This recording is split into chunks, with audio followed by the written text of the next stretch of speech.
Okay, ladies and gentlemen, tricksters from the second YouTube channel. Today, we're doing a VOD review of Fade playing Bind in Platinum Elo.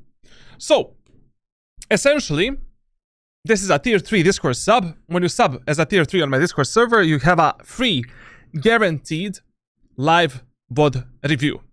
Now, first we're gonna start with his questions. He said that the first ranked season ever, he was Silver 2, and then he reached Platinum 2. Came from 1.6 source background, and finally back into a traditional FPS with Valorant. Valorant is not a traditional FPS, Valorant is everything except that. Valorant is more as a traditional cancer, you know? But, okay. Pretty much, I one-trick Fade right now to master all her utility. Breach on occasion. Okay, Fade is okay pick, you know, like, for a lot of the maps in Valorant right now, Fade is okay. Just maybe on Fracture, you know, Breach is slightly better. On Bind, Sky and Breach are slightly better. On other maps, like, she's okay. You know, especially when the Breeze comes back, I feel that Fade is gonna be very powerful. To reveal the enemies and all of that type of thingies. That's okay. It's okay. Like, I mean, you can reach Radiant with Fade, like, you know, I have nothing against it. I just think that, you know, carrying Platinum lobbies with Fade, not really the smartest idea. Not really the smartest adventure into which you want to put yourself. Now, wondering about the issues with timing with teammates. How to better use the utility to help my duelist entry. Essentially, like, you know, in all of the lobbies, in Valorant, even in Radiant, to be honest, like, basically, you need to pay attention on the positioning, movement, and the playstyle of your teammates. Like, I feel a lot of the players are just focused on what the enemies are doing, what they want to do, and they're not even paying attention on what their teammates want to do.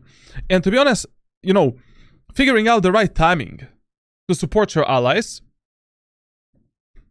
in Platinum 2 lobby can be hell of a time. Hell of a time. You really need to take into account a lot of different things, like, I don't, you know, if I was playing Fate in the lobbies below Immortal 1, I'll be more focused on the solo plays instead of supporting my teammates, you know, like, essentially I'll be using the utility to clear the angles, to reveal the enemies, but I would mainly be focused on how can I punish the enemies, how can I take the space, regardless of whether or not my teammates follow me in, or if my teammates die like a potatoes.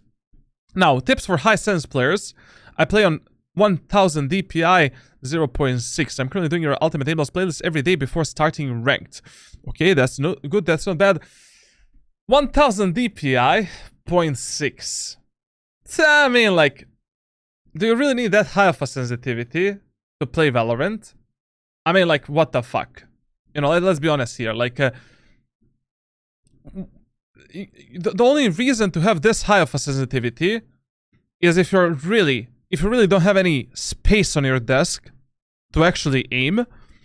And when you're playing, you know, these hyper-aggressive characters that get into a lot of vertical and horizontal duels, like, why 0.6 1000? Like, I mean, 99% of players would benefit more from a sensitivity that is between, like, 0.2 and 0.6 at 800 DPI. Like, I don't see a reason for anyone to play 1.6. Like, I mean, that is like a lot of micro jittering, unnecessary, like, marginal error because of the sensitivity. You know, if I was you, I would drop this sensitivity to maybe like 0.4 maximum. Like I really don't see a reason why would you play on such a high sense. Tips on general on countering lack of team comms. Players who don't give a fuck. If your teammates don't give a fuck, you play a solo game, you know? Like, lack of comms is everywhere. Like, you know, like, even in Radiant lobbies, people don't speak. Like 60% of matches that I play in Radiant, in Europe, people don't give me anything. Any comms, like people want to surrender, people trolling, you know, like, Valorant rank solo queue is in a really, really bad state, where essentially you need to polish your mistakes, you need to, like, observe how you want to counter the enemies, and also in the same time you need to pay attention on what your teammates are doing and to essentially prioritize your teammates that have the highest chances of dying, or teammates that are actually doing something proactive and useful for your overall team. Like, team play doesn't exist in Valorant anymore. Like, I feel that those days are absolutely gone, and that people are just playing ranked more as a deathmatch than anything else. And you will have to compensate for the mistakes of your allies hard. Map awareness is going to be very, very important for you, as well as the overall game awareness, and how to have the highest chances of winning that specific round. Like, whichever coach tells you that you want to play a team play game in Valorant, here, feel free. I'm going to give you my Radiant account, you know, right now. Play 10 matches and tell me, like, what is your experience? Tell me how much your teammates actually communicate and how much they actually want to play the match. 60% of matches, maybe 50% of matches. Let's not go into the 60 realm. Just, you know, no comms. You need to adapt yourself to your allies. You need to adapt yourself to the enemies. Like, it is what it is. You know, I firmly fucking believe that anyone can solo carry the matches from Iron 1 to Immortal 3. I really believe that every single match up to Immortal 3, you can solo carry. If you are a good player, you can easily, an average player that is trying to improve, easily get to Immortal 3. You don't have arms, you don't have legs, you don't have eyes, you're just playing with your mouth. You're good to go. You can reach Immortal 3. Absolutely. 50 years old, Immortal 3, no problem. I coached some players that are 42 years old, and they got Radiant. Sorry. Not Radiant, Immortal 3. Immortal 3. But they're 45 years old. And Immortal 3. Come on, you're like 18 years old. You're hard stacking gold and platinum. What the fuck, bro? Chill, man. You're looking tips in a wrong direction, you know, from wrong channels. So essentially, you know, Valorant right now is just in a very poor state, like where essentially you really need to be invested in the game to win the matches. Like, you really need to be focused on. First of all, your playbook needs to be enormous. Like, what you want to do on the map, like, you need to have a set pathing for yourself, not for your team, that you want to focus, that you want to follow on every single map, and you understand what is your job, what you need to do, and what works on a specific map for you to actually win more matches and more rounds. And then you're just improvising based on what type of team composition you have, what type of team composition enemies have, and essentially, you know, in what type of a scenario your teammates put you in. I still believe that up to Immortal 3, mechanical skill doesn't matter that much. Everything is about the brain. After Immortal 3, 300, 400 rank rating, I you know, I don't know, man. Like the game is in such a shit state that after Immortal 3, if you're not duo queuing, you're just gambling with your mental sanity, and it is just not worth playing the game. But to be honest, like 99% of Valorant community would be more than happy to reach Immortal 3 at least once, because 99% of Valorant community is below Immortal 1. So only 1% of the community is Immortal and Radiant. So that is already good. To be honest, like majority of Valorant community is actually stuck in silver and gold. Like I think it's like 40% or 50% or something like that. So, you know, that is already some kind of an achievement. So I really feel that, you know, 50% of Valorant community can easily get to Immortal 3 levels. But you need to work on yourself. You need to understand what is your job, how to compensate for the mistake of your allies, paying attention on the enemy's playstyle, your teammate's playstyle. Like, you need to fix a lot of, you know, small points left and right. Like, that's why I don't like to give the tips based on your rank. Your rank tells me nothing. Like, when I'm coaching the players, I don't coach players based on their rank. I coach the players based on their skill levels and which skill sets they're missing the most at that specific moment of time. Like, I've seen some gold players that are very good with their mechanical skill. Like, I would argue that they are on the level of diamond players and ascendant players, but they're hard stuck because their overall game knowledge, game awareness, understanding of how to compensate for their teammates' mistakes is like 0 points. In the same time, I've seen some very, very smart Immortal players, but their mechanical skill is shit. So, you know, everyone is different, like, essentially, and everyone is missing different parts of your skill set to reach higher skill levels. Mental tips to avoid plateauing. I want to reach as high as I can without a limit on what rank I'd like to be in. Get out of your comfort zone. Like, whenever you feel that you reach a plateau, essentially like getting out of your comfort zone and refocusing your playstyle in a different direction is the best answer to that. Like a lot of players reach plateau because they are doing the same routines, same training, same agents, playing same playstyles 24/7. Like I see a lot of the players like just, you know, I don't know, pick the Sage, they're playing Sage up to Immortal 1, then the Sage doesn't work, and essentially the problem to that is it's not that Sage doesn't work after Immortal 1. Sage works better in fucking Immortal 1 than in any other lobby. But the problem is like you're only used to that specific playstyle and you don't understand what other agents can do to fuck you up. You don't understand how to fuck up other agents, and the timings will fuck you up. For an example, like every plateau can be breached like if you just get out of your comfort zone. Like I firmly believe if I didn't do all of these challenges that I did in the last 3.5 years, like you know how many challenges I did in the last 3.5 years.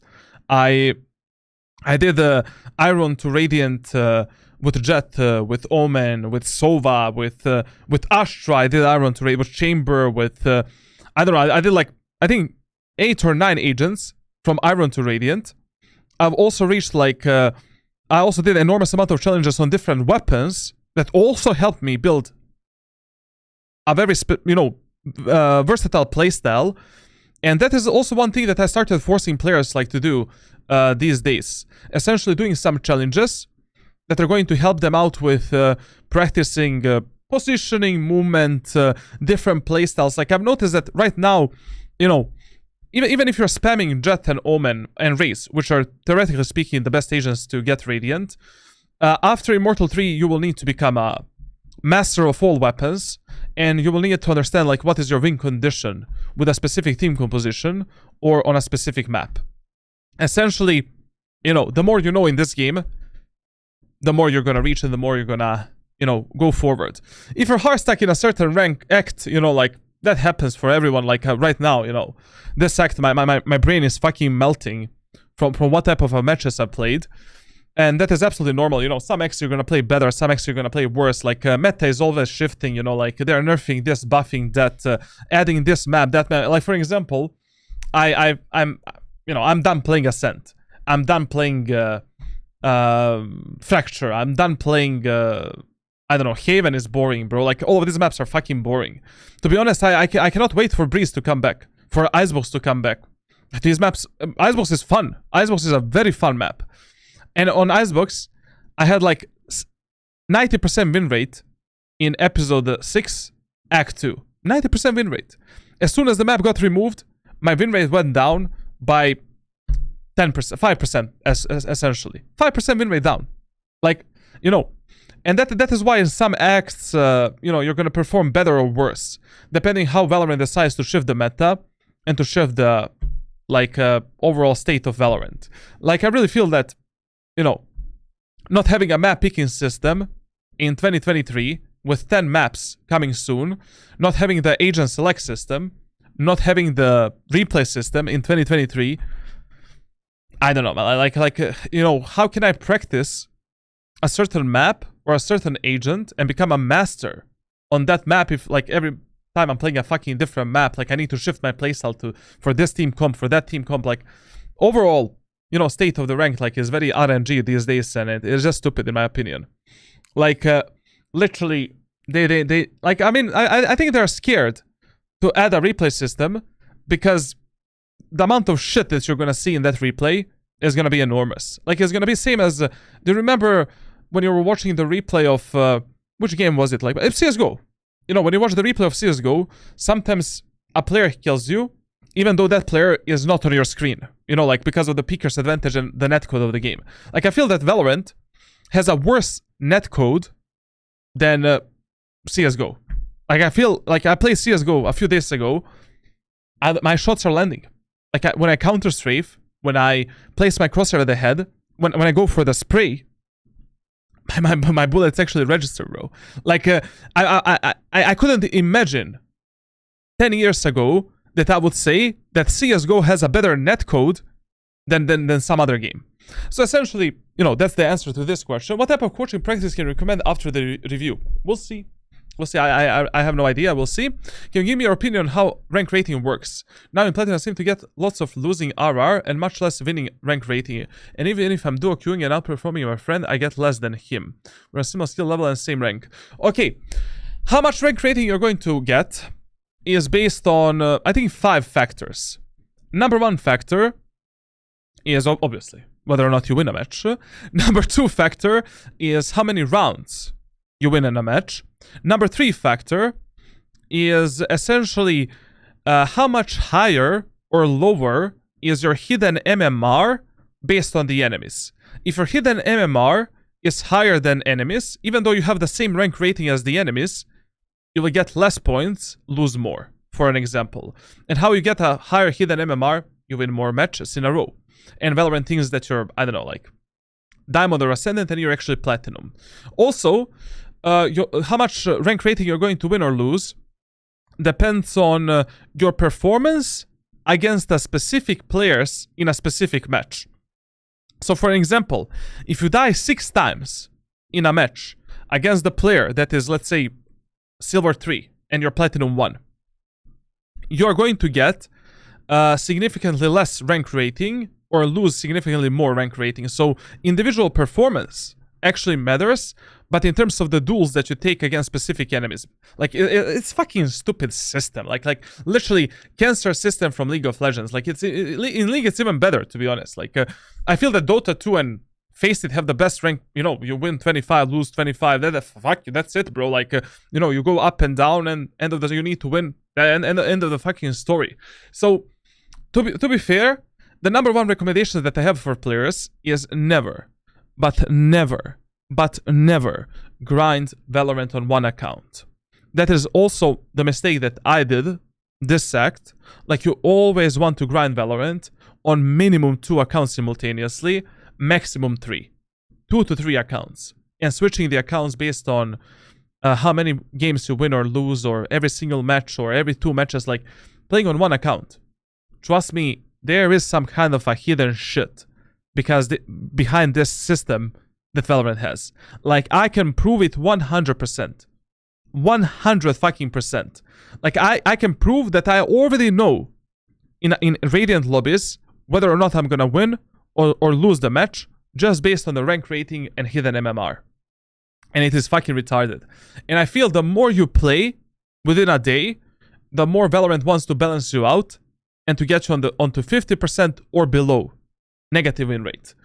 Like, if you win 3 matches on 1 account, second account, fuck it, you win 2 games, you're happy for that day, you're plus 60, plus 40 RR, get the fuck out of that account, change the account. Like, it's not worth it. Like, whoever is playing more than 8 or 9 matches on 1 account, I promise you guys, if you just play 3 games per day, best of 3, you'll see significant improvement than if you're playing, I don't know, 9 matches in a row. Significantly higher improvements. Like, I mean, let's be honest. Everything in life is optimized in the EOMM way. You know, engagement optimized. Whatever you do in life, you're watching TikTok, you're watching YouTube, you're watching some content, playing video games. The life is optimized in that way. People want you to spend time on that specific task. People want you to spend time on that specific app, that specific game. And you need to, you know, figure out, you know, how the system actually works. Now, nobody can tell you if this is true or not. And Valorant is obviously going to say, no, you know, we have a fair matchmaking. Our matchmaking system is the best. You know, every lobby is balanced. Yeah, every lobby is balanced. And then out of 120 matches that I played this act, 90 matches I played against people that are duo queue in a 4 queue, and I'm fucking solo with 4 solo players. Can you explain me how in Radiant lobbies I can win a match with 4 solo players that are mentally retarded, and I'm also mentally ill as well, becoming slowly, against 5 players that have 4 teammates that want to win and that are 100% not gonna be toxic, and 100% they're gonna play to win. So you have 2 duo queues in the same team, in the Radiant elo, and 5 solo queues. Who wins? 95% of times, the team with 2 duo queues. 95% of times.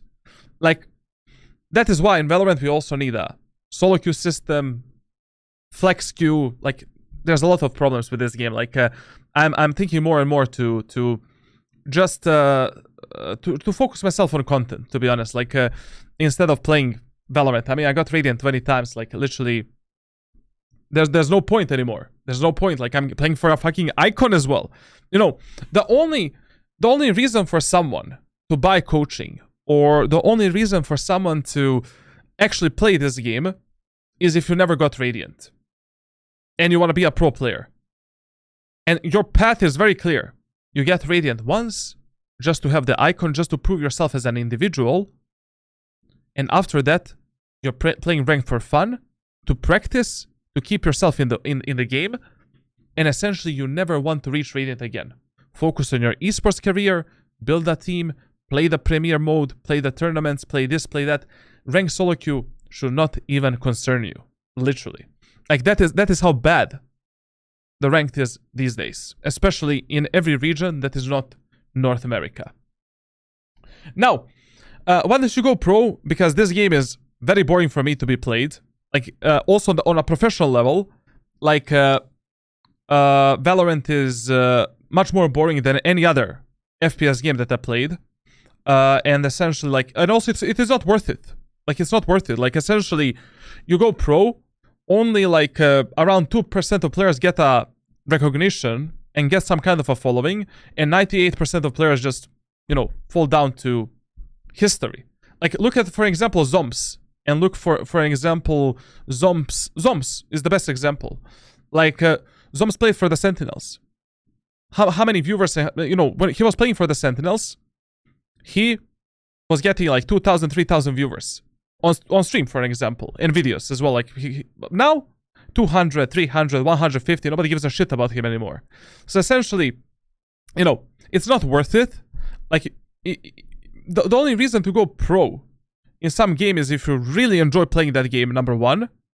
Number two, if you want to be famous, which I don't want to be. Like, I mean, I never started doing this because I wanted to be famous.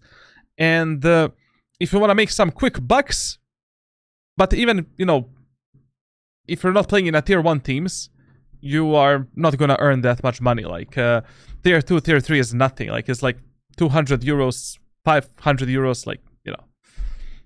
It's stupid. Why did you then become a coach of Valorant?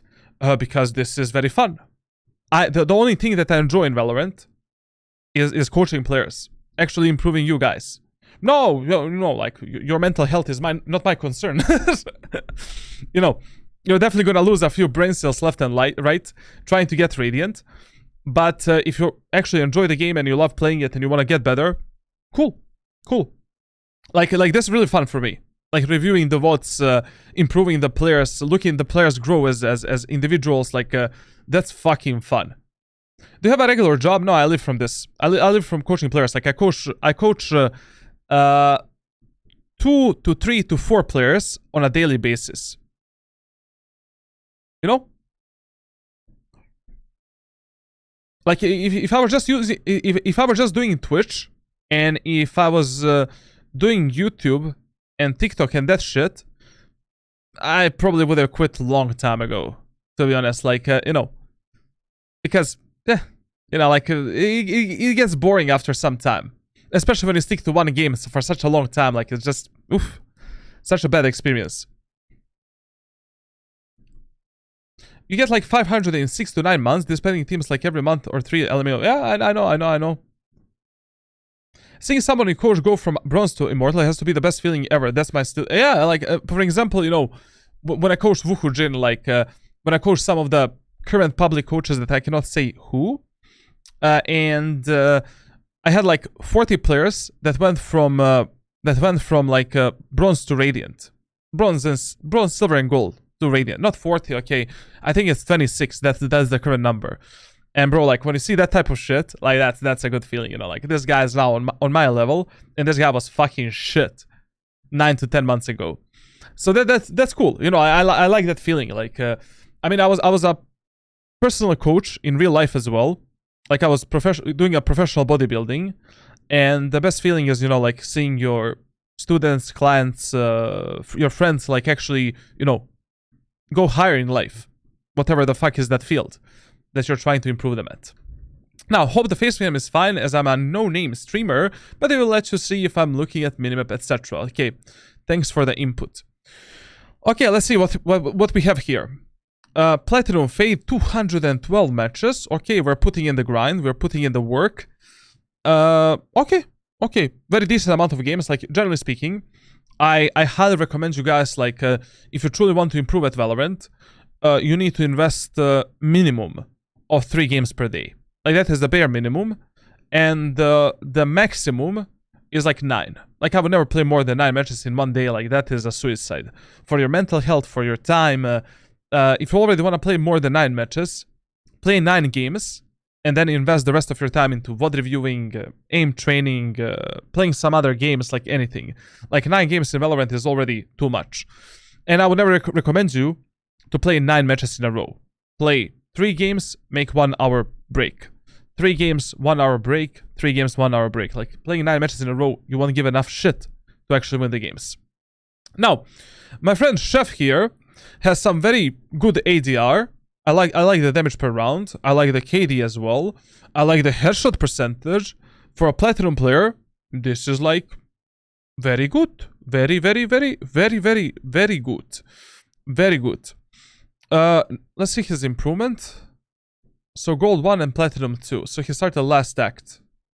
He started with Omen, and then he was like, nah, Omen is not for me. And now he's grinding Fade. Why did you pick Fade out of all of the agents? Like, I mean, she's okay. As I said, on majority of the map, she's okie dokie. But,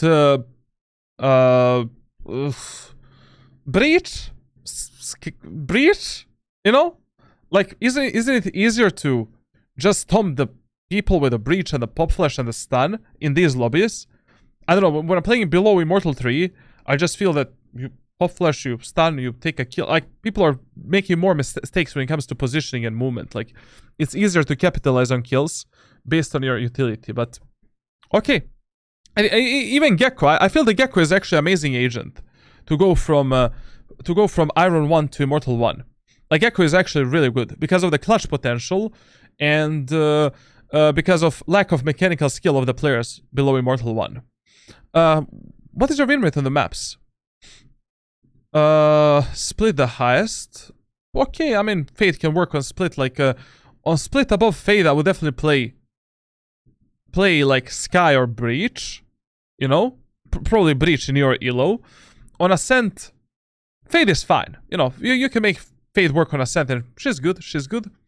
On Lotus, I would always pick Gecko over the Fade. It's like this act, even though I have an abysmal win rate, like, the only agent that have a positive win rate is Gecko, because she's amazing on Pearl and Lotus, like, especially on Lotus. Like, on Lotus, like, Gecko is maybe the best initiator in my opinion. Bind, okay, I mean, you can play Fade, okie dokie. Fracture, Fade is okie dokie, but Breach is just a bit better. Pearl, on Pearl, I would recommend you to go with Gecko, to be honest. Like Gecko on Pearl is actually insane. You know? Like, Flash is really good to clear the angles and to push into the bomb sets. You can flash so many different angles and reveal the enemies. Wingman is kind of necessary to plant the spike on the B site, and it's an easy plant, you know? You're not risking the life of one of your teammates. And, I don't know. Ultimate is great. Mosh Pit is better than any Fade, any utility of the Fade. Try the Gecko. If you're already not finding success with the Fade, go with the Gecko a few matches. Trust me, you're gonna have a lot of fun. On Haven, Fade is fine, just, you know, Breach and Sky are slightly better, to be honest. If you already want to play this Pop Flash initiators, Fade is okay on Haven. You know, you can reveal a lot. It's good. Not too shabby, I would definitely not recommend you to play Sova below Immortal 1. Like, you're just gonna build some bad habits, and it's just stupid to play Sova below Immortal 1. You're just gonna be watching at the camera, your team is dying. you know, it's just stupid. Like, why would you play Sova below Immortal 1? Okay, when it comes to your weaponry, not bad. I like this a lot. Vandal is our primary weapon. Okie dokie. I don't know how Ghost is second, to be honest. Operator is there as well. I like that a lot. Even though he's playing Fade, he's trying to master the Operator. That's important. Very good. The only concern I have here is that, obviously, Spectre should go a bit... Like, what's happening with anti-eco and eco weapons? What do you play on anti-eco and eco rounds? You play Ghost and Frenzy? What? Stinger? Bulldog? Where is the... Judge? Where is the... Shorty doesn't exist, like... How is... You know... How is the Ghost and Frenzy so up there, bro? Like he has 3 pistols. He has 3 pistols in top 5, in top 6 weapons. What? How is that even possible, man? My dude plays pistols like 90% of time. What the fuck?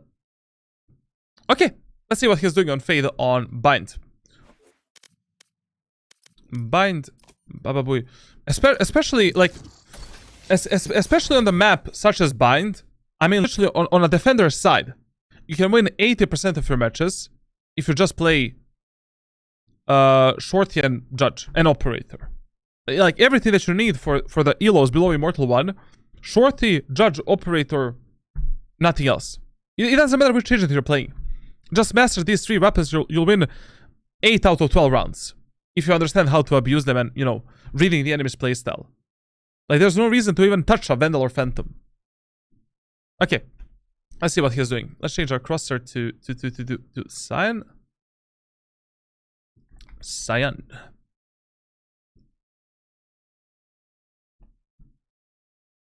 Okay, let's build this down. Good.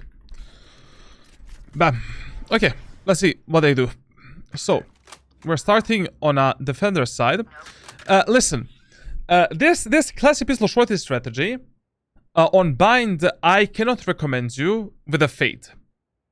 Like, if you're playing this strategy with a Fade, you really need to have one teammate that is baiting for you and that is destroying the enemy's recon utility. I mean, this can still work. You know, like, obviously, you know, when it comes to playing Bind, I've explained this multiple times.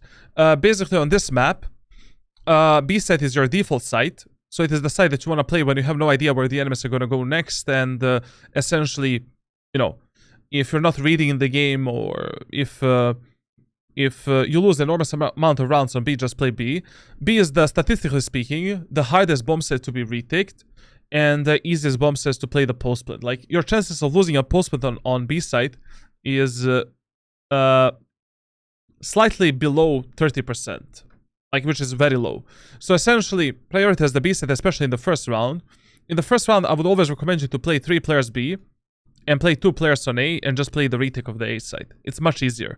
Now, with that being said, like, with Fade, I mean, we can still do a classic pistol shorty strategy. You know, like, you can come into the corner here, just buy a classic light shield, and I think you have money for the Prowler. Or Season. How much is the Season Prowler? I forgot the price of that.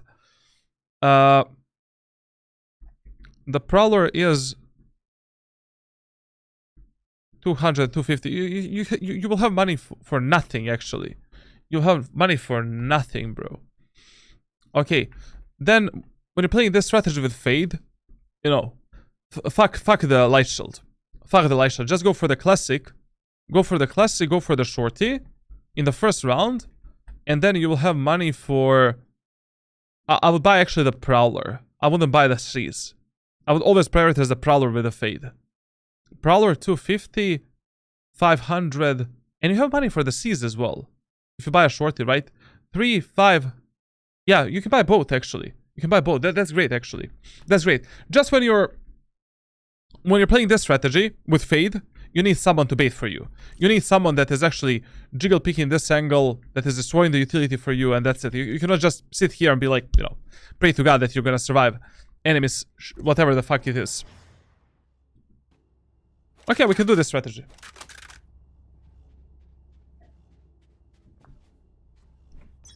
Okay. Beautiful dude, man. Beautiful dude. Now, when you're playing this strategy, we really need a fucking classic pistol saved.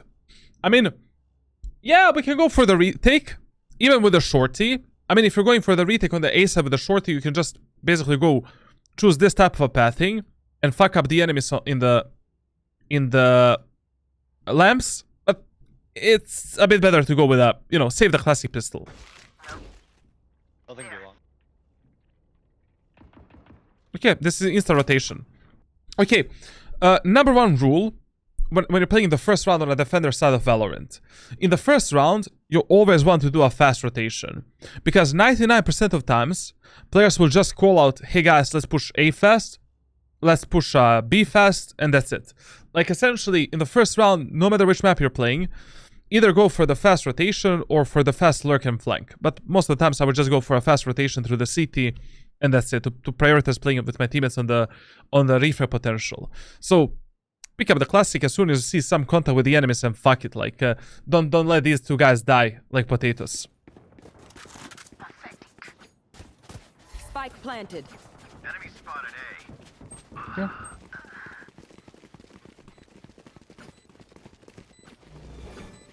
Where are you? Reloading. Where's cover? Marked one. Marked two. Reloading. Good, good. Bring them down. 5. They're blind with fear. Good. One enemy remains. Make three. She was long. But okay. This was a shit fest, man. I like this a lot. I would have done in this scenario absolutely same shit that he did.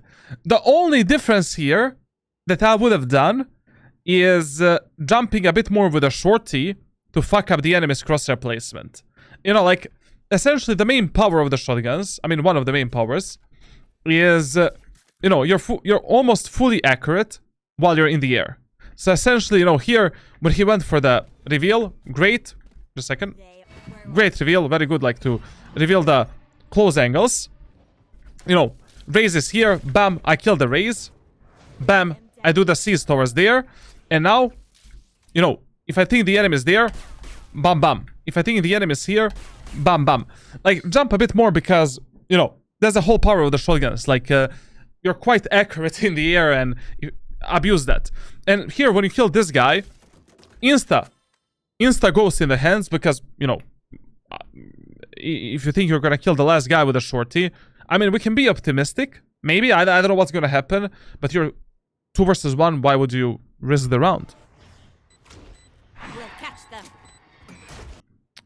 Okay, one tip. If you're retaking the A site of bind, and you see the sage wall here, if the front of the site is not cleared, and you're only going from the lamps, please, the first thing that you should try to clear are these positions here. Like right now, the enemy sky can be there, and essentially, like, we're not observing that at all. Like you know, I would have first cleared that and then focus on the short. But here, I have no idea why you didn't pick a ghost.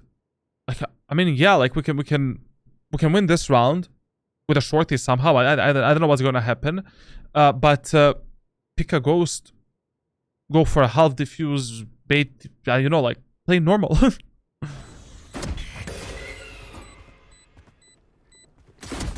Last player standing. I don't understand it. I just don't copy this part. Like you did a great job, killed 3 players with a shorty, and then you decided, like, you know, let's kill the last one as well. Like, because again, obviously Ghost is a bit better than a shorty in this scenario. Bro, there was other guns you could have picked up. Yeah. Clutch. Okay. I mean, I just don't understand your thought process there, and why did you decide to stay with the shorty? Like, if you're 2 versus 1, you know, why risk it? Plus, you're playing Fade. Like, your chances with Fade closing the gap with the enemies is significantly lower than your chances of closing the gap with the enemies that are when you're playing like Omen, when you're playing Jet, when you're playing Raze. Like with Fade, as soon as I kill someone with a shorty, I would be like, yeah, woo, look, a gun, woo, let's pick the gun and play the gun, you know, like, I don't know. Now, to be honest, like, if you lose the first round on bind, I would just repeat the same first round strategy, or I would play classic pistol shorty in the lamps. So basically, after losing this round on A, you know, I would just go for the classic shorty here, wait for the enemies to come and just destroy them. Or I would play a classic shorty passively in the B site, in the window, here, telling one of my teammates to bait me, and that's it. Just one tip, when you're playing a shotgun here, and enemies have a... what enemies have in their team composition? So enemies have a Sky, for an example. If the Sky is using the dog to push you to the lamps, don't give the enemies an idea that you have a shotgun in the lamps. So you will see when I'm playing a judge here, and let's say I have a judge and classic pistol, I will destroy the dog with a classic pistol and then instantly pull out the judge, so that enemies think that I may be playing classic, that maybe I'm playing Spectre, Stinger, Vandal, Phantom, I don't know. And you know, then enemies will be more prone and more willing to push you in that area of the map. If you give them the information that you have a shorty or a judge, chances are really high that enemies won't even consider pushing you at that moment of time. To be honest, here, like, if I lose the first round on A set of bind, in the second round I would just play B as well, because we have no idea where the enemies are gonna go next, and, you know, okay, let's play B. I would just, you know, here I would just buy a classic shorty and try to trade myself for at least 1 or 2 kills before I die, and that's it. No reason to play Frenzy here. Frenzy doesn't mean shit here. I mean, yes, you can maybe get some kills. You know, it's not bad for these eco halberd rounds, but just classic shorty strategy, you know, like, shorty is still the best weapon to trade yourself for 1 kill and to die, or to trade yourself for 1 kill and pick up the enemy's weapon, and that's it.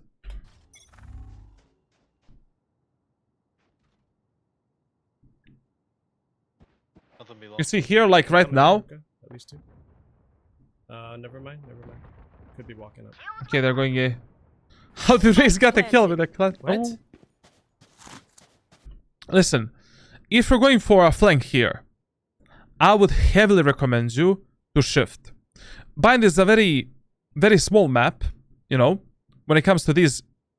Basically, when you run here, the enemies already hear you here.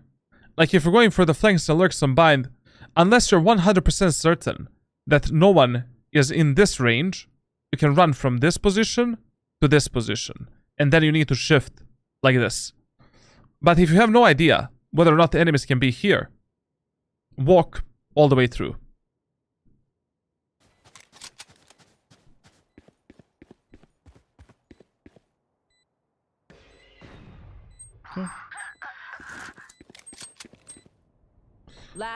Bro, crosshair placement, I can already see that it is a bit lower than it should be. Like, crosshair placement is one thing that I would recommend you to practice, and that I would recommend you to focus on when it comes to your training. I mean, probably after this VOD review, I'm gonna recommend you some kind of a training and give you some kind of a tips there. But already I can see that, you know, we're sweeping the floor left and right. Player standing. Okay. Eco halberd round, all good. Okay, so enemies push 2 times in a row A. We lost the A 2 times in a row. I would still play B side, even in this third round, to be honest. Like, because we still don't know what is the main playstyle of the enemies. What are they going to push? B side is still far more important bomb set for me than A side. And in this round, we can easily play the retake of A. And essentially, like, you know, playing B right now is fine. The only thing that when you're playing the B, you know, when you're playing on bind, you never want to give the space here and here for free. Like, you should always be fighting the enemies, trying to reveal them before they actually push these positions, trying to apply some kind of a pressure, and that's it. Like, if I'm playing B side, you know, the bare minimum I will start is holding this angle or holding this position here.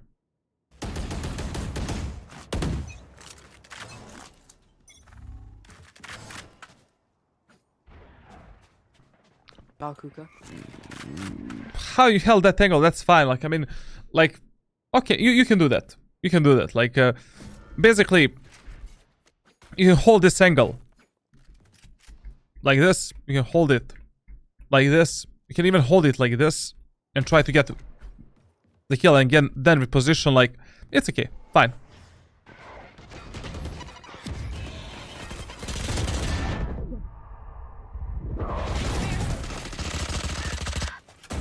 One enemy remaining. She's outside.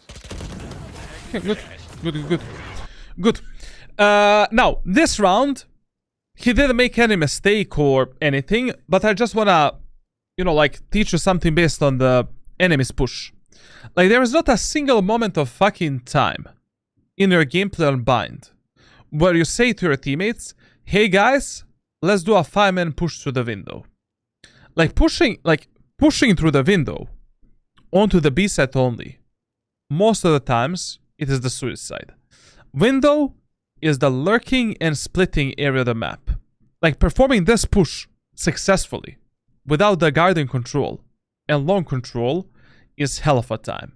Like, your success rate is around 60-70% maximum.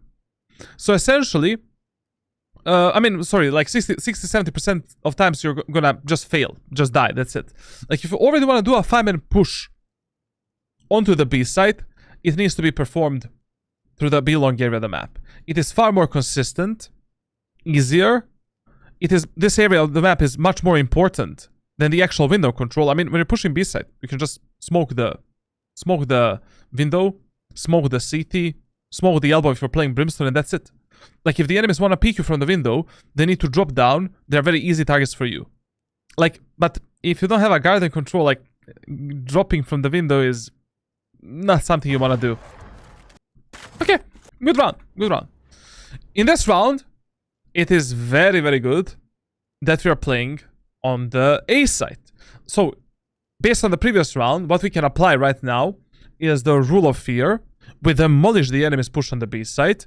Enemies won 2 rounds on A, so the chances are really, really high that this round enemies are gonna push A. Let's see how he plays it.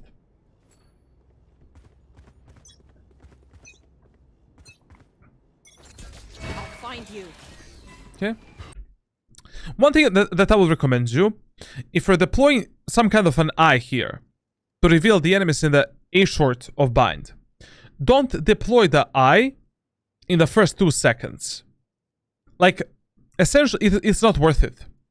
Like, if the enemies are already going for a fast 5-man push, you're gonna hear them, your eye is just useless. It would be much better to use your eye to maybe kill the enemies through the smokes, to pressure them as they're pushing the site, etc, etc.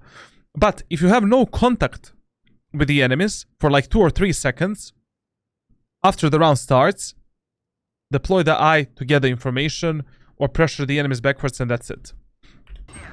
Mark 3. I have no idea how these guys didn't destroy the eye. They got tagged by it, bro.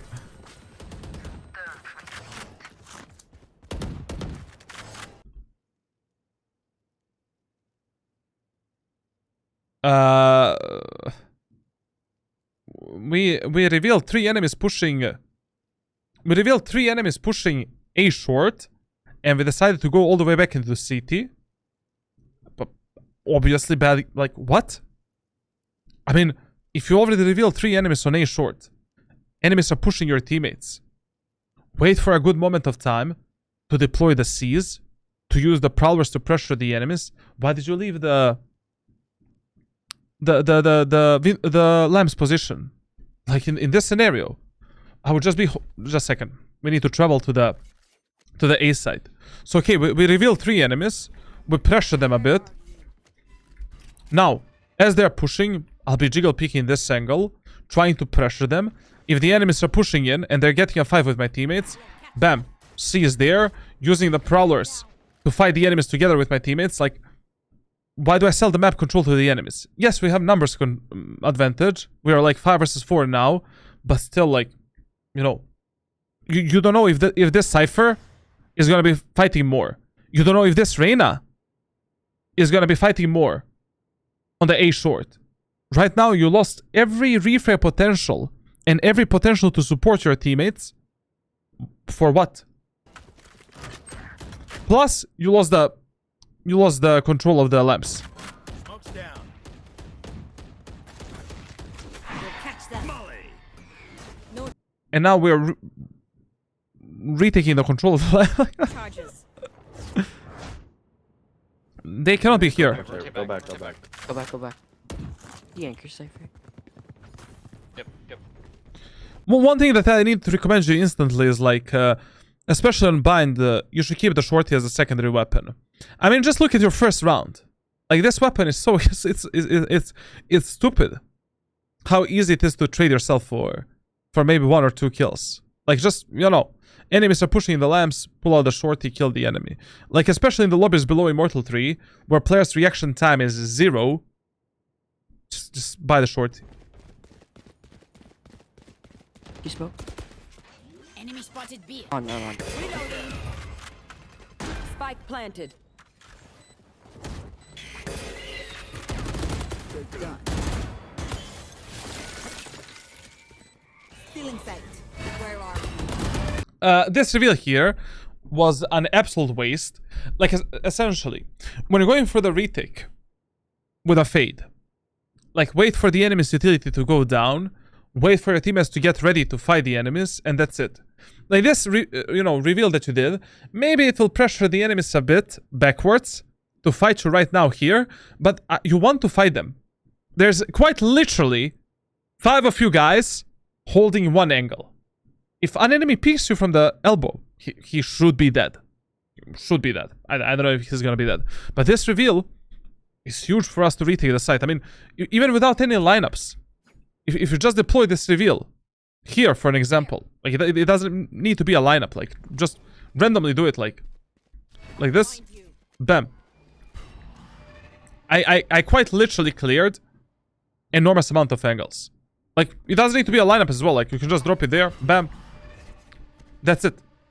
You clear like 6 positions where the enemies can be. You even clear the B long. Like, why did we waste the reveal for what?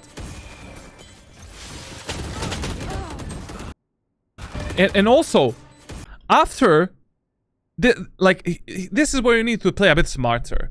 Like in this platinum, diamond, gold, silver, ascendant elo, you need to play a bit more reserved. And especially if you're playing an agent that, theoretically speaking, can play reserved. Like, for example, in these lobbies, I would always value my life more than the life of my teammates. And essentially, like, if I'm already 5 versus 2, my Raze and Brimstone... Yo, Frost, thank you all for the gifted sub, man. My Raze and Brimstone... My Raze and Brimstone, like, have low HP. Like, they're quite literally 1 hit. Wait for them to peek first. You know, bait them a bit. Like, when I say bait your teammates, I don't mean, sell your teammates for nothing. Be ready to refrag them. But there is not a single case scenario in my gameplay where right now I would peek this angle first and die. Like, I would wait for this slow orb to go down. Wait for this low orb to go down. It's okay, like we got delayed for like 10 seconds, no problem. We still have time to retake the site and defuse the spike. Wait for my Raze or Brimstone to go in front of me. Getting the first... Trust me, someone is always going to go in front. Like, your teammates want to fight. Like, majority of times in these lobbies, the only thing that players want to play is deathmatch. They don't want to play the proper trading game. And you need to be focused on that specific, gameplay. Like, here, going for this... It's just stupid for this contact with the enemies. Wait for the slow orb to go down. Let's go for the normal retake. End of the story. Sage cannot revive the teammates. Sage, 1 enemy is dead on short. 1 enemy is dead right here. Chill a bit.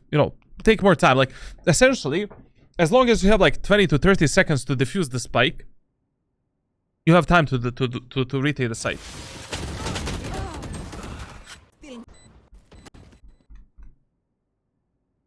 Like, your decision making is very interesting, man.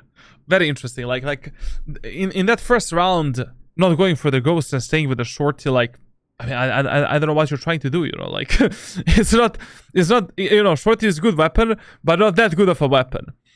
And in this round, you know, like, chill a bit, like, wait for the slorps to go down, wait for your teammates to get ready to retake the site, use your prowlers to pressure the enemies and reveal the enemies and just fight with your allies. Don't peek alone.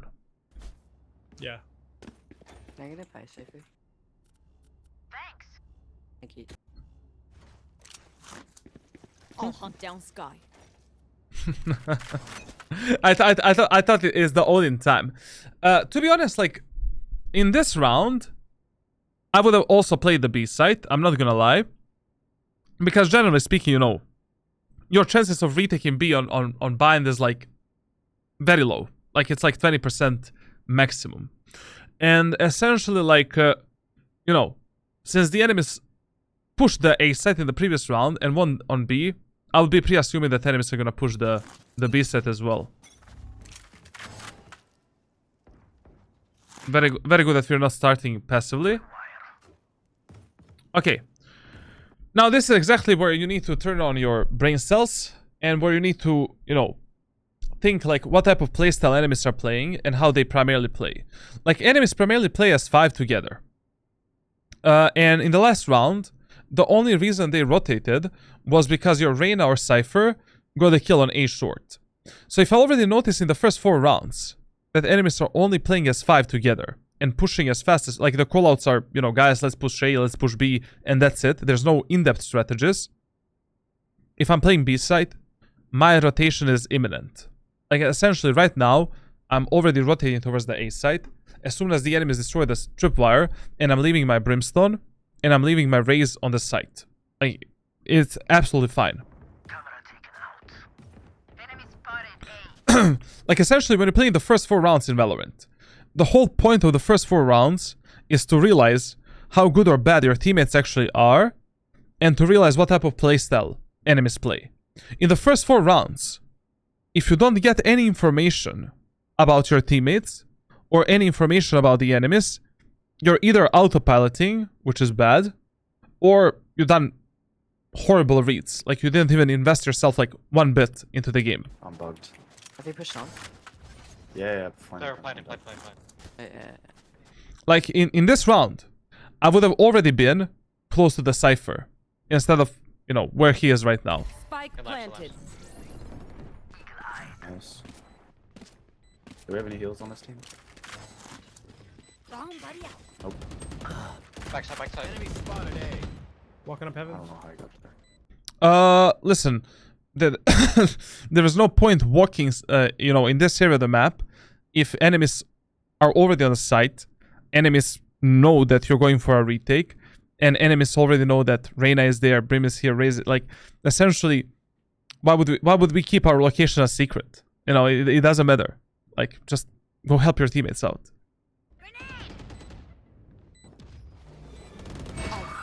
Find you. Last player standing. I'll find you. Last. I need to recommend you to lower down your sensitivity a bit. Like, I don't know, like 1000 DPI, 0.6. That is a suicide for micro adjustments.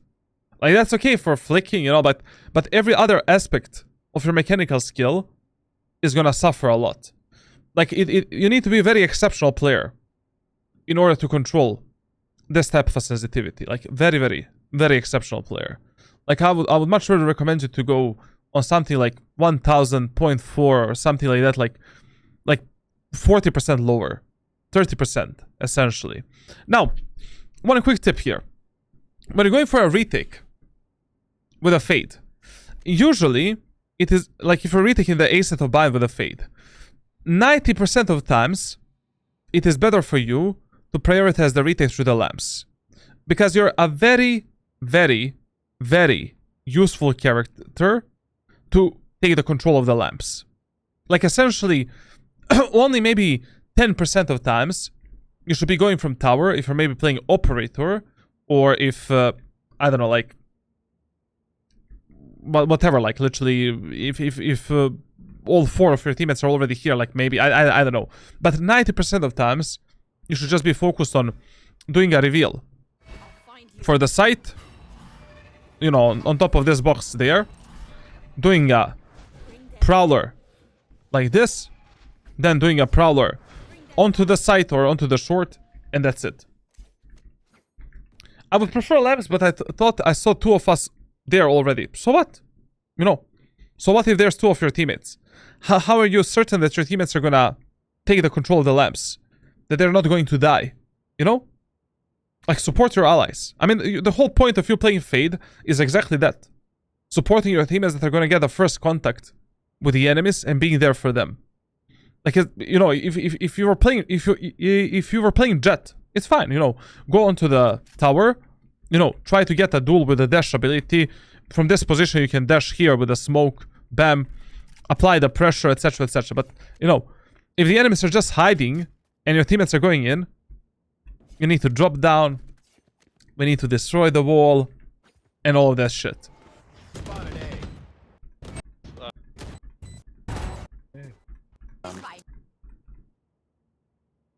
Okay. Now, to be honest, I have no idea. I have no idea where the enemies are gonna go, what the enemies are gonna do. Like, essentially, thus far, you know, enemies abuse that are assholes on the A side. So probably in this round, I mean, if you already lose like 3 or 4 out of 5 or 6 rounds on one bomb site, prioritize that site. I mean, basically, if my teammates lose one bomb site 3 times in a row, just play that site, you know. We'll bring it back.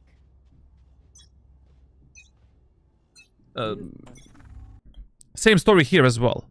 If you're using this type of recon utilities, wait 2 and 3 seconds and then use them. To get a, like, you know, so we're not wasting it. Very good, very good, very good, very good, very good, very good. EI it.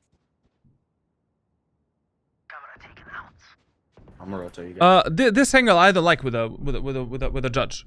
On this angle, you need like 3 or 4 shots to actually kill the enemy with a judge. So basically, like, if you're already playing judge in the lamps, don't play this position. Play on top of the boxes diagonally, like this, and wait for the enemies to push you. Move left, right, left, right, left, right. Try to get a kill. Try maybe to jump onto the enemies, and that's it. Like, but playing here, you know, you're gonna be hitting this stupid box. It's a huge spread of the bullets, and you will need like maybe, I don't know, like 2, 3, 4 shots to actually kill the enemy. Like, this angle is okay, you know, when you're playing automatic weapons to maybe surprise the enemies, kill them. I don't know, like, it's an optimal, it's not bad angle. It's like, you know, between good and bad. It's okay. But with a shotgun, no bueno. Yes, sir. Or if that Reyna doesn't jiggle, peek you, and angle clear you and push you like that, yes, you can get a kill in Platinum Elo. Sorry. What the fuck was that peek, bro? The guy just went like this. How the Reyna pushed. Why am I even coaching players? Like, literally, yeah, do abuse that angle. Abuse that angle. Like, yeah, the Reyna did this. What? Like there's no recall, nothing. Like, she just went for this platinum/diamond player. Sorry, man. Very good angle. Abuse it. Abuse it. Abuse it. They could be up showers on us. Enemy spotted it. They found my wife. No rotate. Yeah, we're planning rotate. How many? The fuck, man. Spike planted. Plant, All? plant. We have You guys to. want to play my ult? Just wait for me to come. No! No! I will save my ultimate here. Why would I save my ultimate? Bro, we have the eye. We have numbers advantage. We have the C's. We have 2 prowlers. You already have 4 ultimates in your pocket. Like, if you didn't have, like, reveal, C's, and maybe 1 prowler, yeah, go for the ult, pressure the enemies, take easy kills, and that's it. But no reason to ult here. Like, just stomp them, you know, spam them with utility, and that's it. Like, Here, site and Take them. Watching them. Hookah and One enemy remaining. It would be almost the same result, like even if you didn't use the ultimate. Like, if you just use the Prowler, a peek with a Prowler, like, same shit, basically.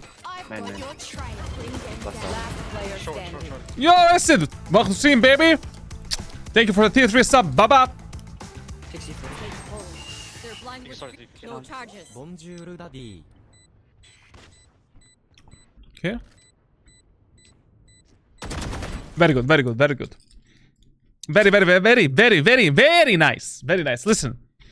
The only thing that I... very, very nice. The ending of the round was good. You know, half the fuse, wait for the enemy to peek you. That's it. Very good. Nothing to shit about. All good, all good, all good. I'll play close with. Generally, I'm a bit concerned when it comes to your crosshair placement. You know, Trizy, thank you a lot for Prime Gaming sub and thank you for scamming Jeff Bezos, brother. So, generally, like, one thing that I'm concerned when it comes to your gameplay is the crosshair placement. And when it comes to crosshair placement, I have like 2, 3, or 4 different training routines for that. And I'm probably gonna recommend you one training. I really don't want to waste my time on a fucking crosshair placement. You know, like we're gonna fix that easily. The bucket. Okay, but let's waste our time onto reading the enemies. You know, generally speaking, you know, in these lobbies, if you demolish the enemies on some bomb site or on some area of the map, we can instantly apply the rule of fear. Like people just play with that stupid mentality. You know, like they push A site, they lose the spike, and they lose the round on A site. You know, they lose the post plant, and they want to push B next, bro. And we just lost the round because we played post plant like idiots. We didn't lose the round because our A push was bad. Just let's play better post plant. Let's adapt ourselves better. Let's maybe not push the enemies all the way back into the city, for an example. So, you know, in this round, I would have actually played B side. Maybe I'm wrong, maybe I'm not, but that's how you want to play Valorant. You need to look at Valorant more as a gambling game that is being played on probability of chances than a RNG game where you just want to position yourself however the fuck you want.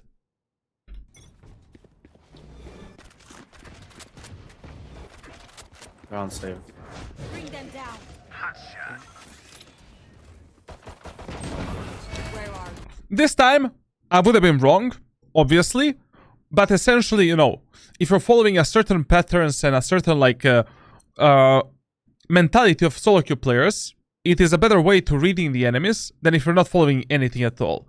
In this game, enemies, for some reason, really love the A side. So, after this round, I would just play A 24/7. You know, like, after this specific round. Because, to be honest, like, enemies don't give a shit. They're just pushing A side, end of the story. Sage is left 1 HP. Kill 30. Enemy spotted A. There. Woman.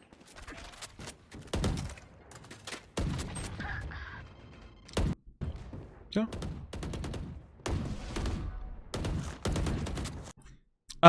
Why are you not fighting with your teammates? Like, I see this quite a lot from you. Like, I mean, if your teammate, like, one, okay, so let's talk about this round.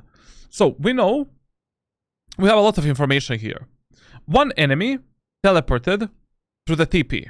Let's say that was the Omen. I have no idea. One enemy, Sage, is in short here, and Raze is stuck in the lamps. Let's play together with our teammates. Let's fuck up the Raze that has only a Bucky in the lamps with the Prowlers and C's. And then let's rotate to the B set and play the retake. I will be fighting with my teammates here. Like, I will be holding these angles, trying to kill the enemies, and that's it. Actually, the Raze teleported into the TP, sorry. But disengaging that fight with the Omen and not trying to kill the Omen there that has a classic pistol or the Sheriff, why? You know, we're losing a kill potential. Maybe, I don't know. Maybe you could have flicked to that Omen and rip his head apart. Left. Maybe.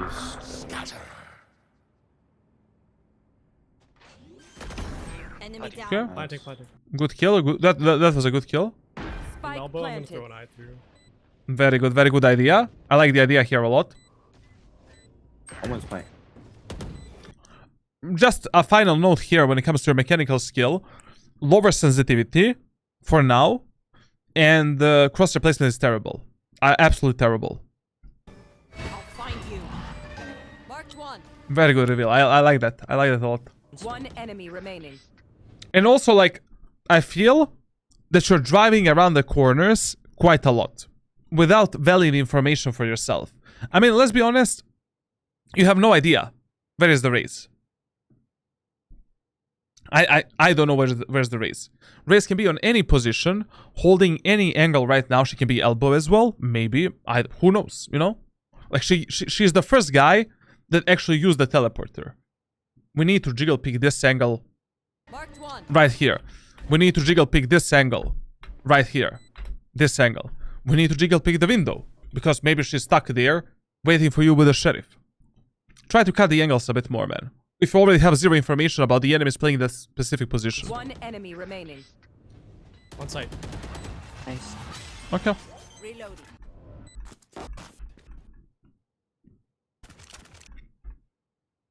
As I said, like, just because enemies really like the A site, I would have also played on the A site, and, you know, it is what it is.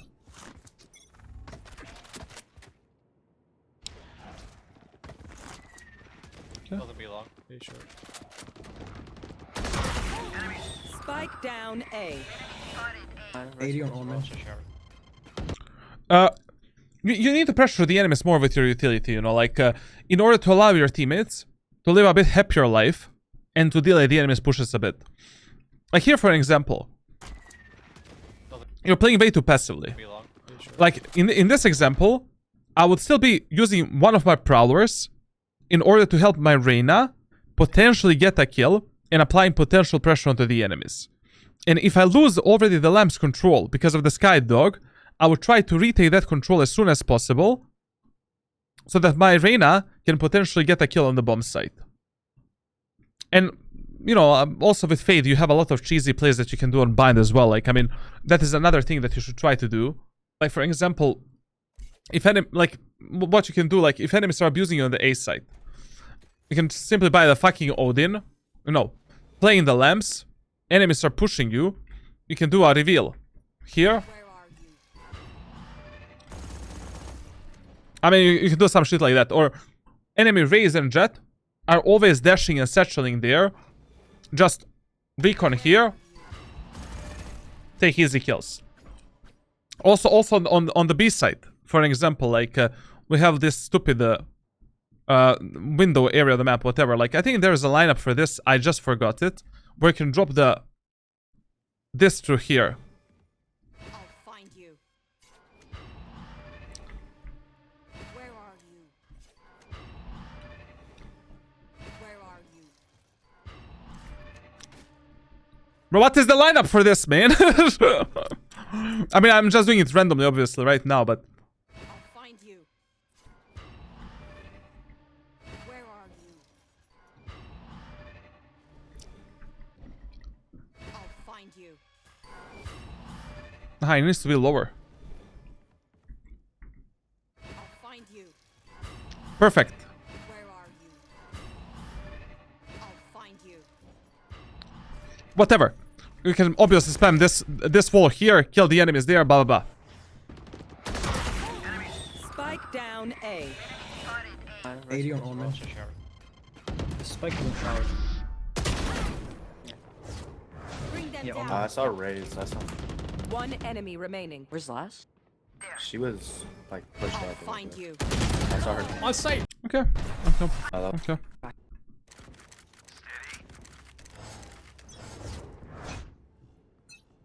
Listen, use more of your utility to pressure the enemies backwards and to fight the enemies. Bring them down.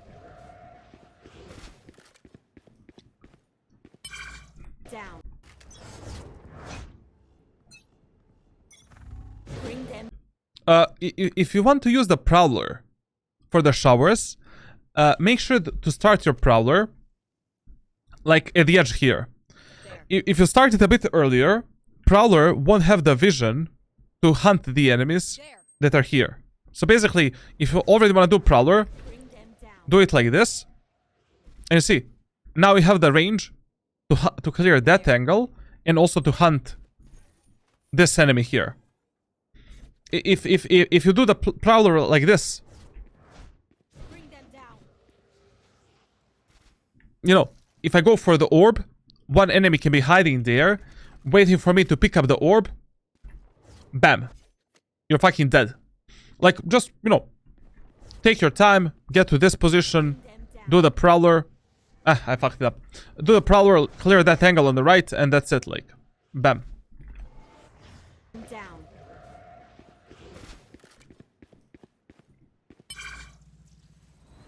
My ult is ready. Nothing be long. Ashe. Reyna Shuka. They're planting A. I have a flank though. I have a flank. Yeah, you have ult too. Wait, they're rotating. Wait, bomb, Okay, this specific lurking flank that you did in this round is absolutely fine, only because of the enemy's overall playstyle. Like, enemies just pushed S5 through window, pushed S5 through the A short area of the map. I mean, you know, if you already notice that enemy's playstyle is directed in a specific way or direction, abuse it. Very good push. I like this a lot. I like this a lot. Bomb dropped. The only thing that I didn't like here is like the Prowler to pressure the enemies backwards and to safely take that Our side. ultimate orb. Finding again. There. I don't know what's happening with Bomb dropped. On our side. Finding again. There. I mean, okay. I mean, you should just communicate that to your teammates. Why do you need to ping, you know? No. His cross replacement was bad, not because he was clearing the angle. No. He was not sweeping the floor. He wanted to ping that position, but tell your teammates, you know, one guy is stuck A short, you know, a cubby, whatever, like, you don't need to ping it. Anyways, if you die, your teammates are gonna see it.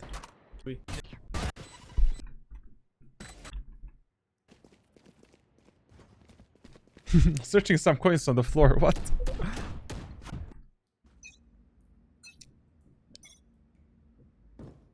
I like this a lot. I like this a lot, man. Finally, bro. Some giga chats, bro, in the community, bro. Playing Fade with an operator. You cannot imagine how easy it is to win these matches just with a fucking judge and operator. Like, bro, if you're playing a bit more cringe gameplay, like, fuck the Vandal.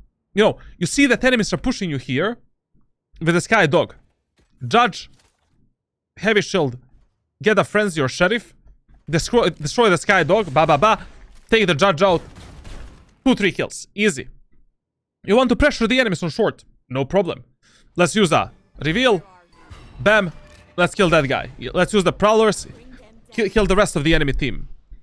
Like, you don't need to complicate your gameplay in these lobbies. The more simplified your gameplay is in the lobbies below Immortal 3, the faster you will get to Immortal 3 levels. Then, after Immortal 3, you really need to master everything, and you really need to adapt to different playstyles and essentially, complicate stuff a bit more.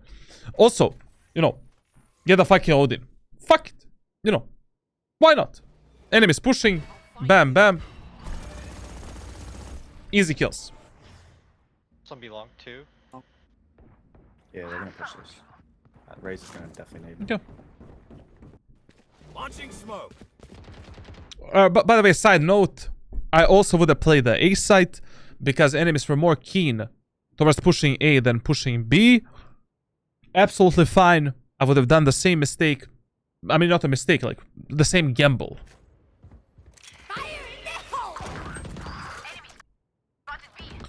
When the enemies are pushing into the bomb site and your teammates are gonna get into a gunfight. So here, as soon as you heard fire in the fucking hole, first of all, why are you so far away from this smoke? You're not able to refrag your teammates. You're not able to play with these guys. Why are you selling them? Yes, I know Raze is using the ultimate. You won't die from the ultimate. Just hide in this position right here. You will be good. You'll be amazing. You know? Hello, Roflmao. Now, you hear fire in the hole, and your teammates are getting pressured into the site. Use reveal immediately, so that you can maybe kill the enemies through the smoke. Enemies will feel enormous amount of pressure onto them. You can use the dogs, the prowlers, the C's, pressure the enemies backwards, and that's it. Like, essentially, you shouldn't only look at the Fade utility as a recon utility. Like, this utility applies enormous amount of mental pressure when you're pushing into the bomb sites. And when you get tagged by the Fade utility, you lose the minimap completely. The sound cue is also fucked as hell. Like, it is very distracting. Like, just dropping recon randomly right now in the middle of the bomb site can potentially save the life of at least one of your teammates and grant you one free kill. But I don't know why are we so far away here to support our teammates in any possible way. Here, you know, Brimstone is dead. Fuck it, no problem. But I would have been already here, waiting for the enemy's push with my reveal, doing a reveal up there, and then, you know, peeking with my op, or, I don't know, like, trying to kill the enemies, doing the prowlers to pressure the enemy Raze backwards, and then peeking out together with my teammates. Here as well. Very good moment of time to use the reveal. So that your Reyna lives a happy life. She has the ultimate. We can still win this round. Even using your ultimate here is a good idea. Anything.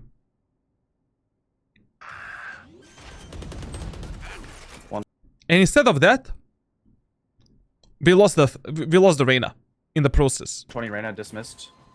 Spike planted. You need to use more of your utility in order to create easier gunfights for yourself and for your teammates, and to use more of your utility as a pressure making tool, and you'll be absolutely fine. Reyna's one bullet. They're all Omen kill. Very good shot. Where are That recon is okay, fine, whatever. one enemy remaining? Outside, middle. Oh, Nice. shit. Good play. Wait, Reyna. He sold the life of his teammates so he can clutch this round, man. He sold the life of his... I see the big brain there. I see the big... Like, right now, he's feeling himself, you know? This is a one match. Easy, bro. Easy. Knew it. Were you...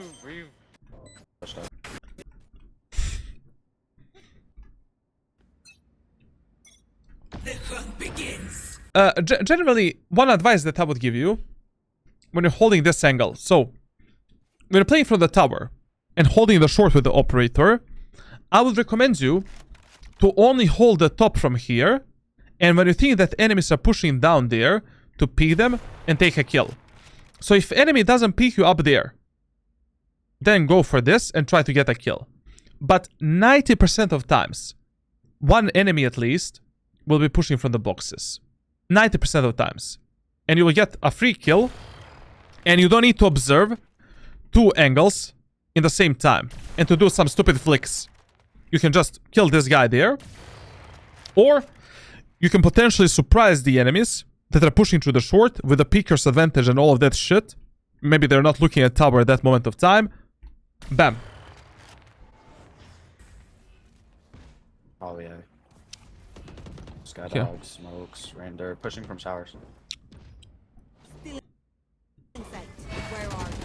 Very good reveal. Showers. They pushed on. I mean, that reveal could have just been a bit better. Like, you know, when you're doing a fade reveals, try to place the reveal somewhere where it's harder for the enemies to shoot them. Like, you know, here, if you just drop your reveal all the way here. Okay, don't drop it all the way there. Like, you know, drop it here. Bro, I lost the full fucking feeling for this agent. Whatever, like, you get the point. If you can manage to, like, you have a 140 hours on Fade, probably you know how to do this. I have no idea anymore. Like, dropping a reveal up there. Dropping a reveal up there. Ah! Good. I've got your trail. Yeah. 120 raise.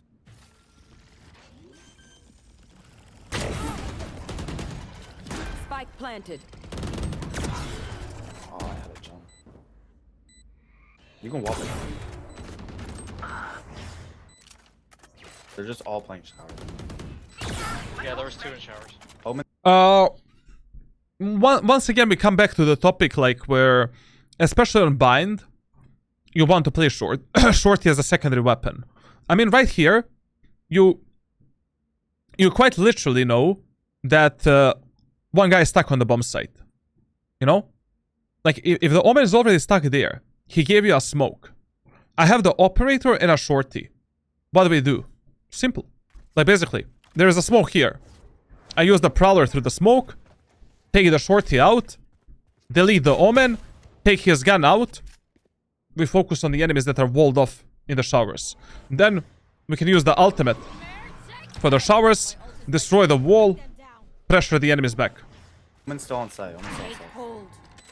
Probably in that box. So. Now, dropping here without the shorty, I mean, a bit risky. And also, before you actually dropped here into this smoke, you needed to use the prowler to get the information. Where is the Omen? Is he playing in the smoke? Is he playing somewhere else? Get the info. Last player standing. Omen is still on the right. Omen must be on the site. How did you lose that information from your brain? What happened there? Like, you saw the Omen here. Oh, I had a jump. He didn't use any shrouded steps. At least I don't hear it. We needed to pre-assume that he is still there. Plus, he is fully walled off by his teammates. You can walk it. They're just all playing shower. Yeah, there was 2 in showers. Omen's still on site. Omen's still on Take site. hold. Probably in that box. So. Last player standing. This prowler didn't do anything there. Okay.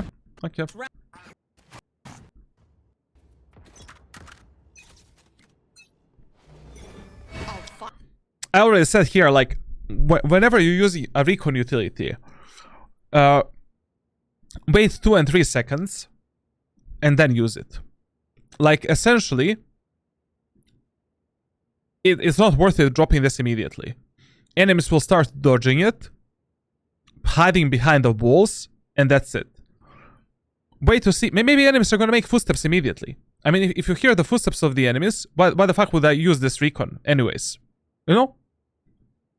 Wait a bit, like 2-3 seconds, and then deploy it. Find you. You see, right now, we still didn't get any information.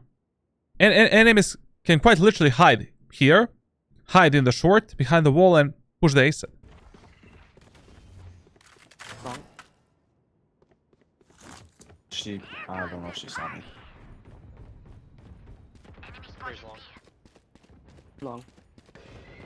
I have ult if you guys want. Spring me, spring me. 150 raise long. Hey, you just off to your left though. The rest to your left. Found one. Spike planted. One enemy remaining. Was Okay.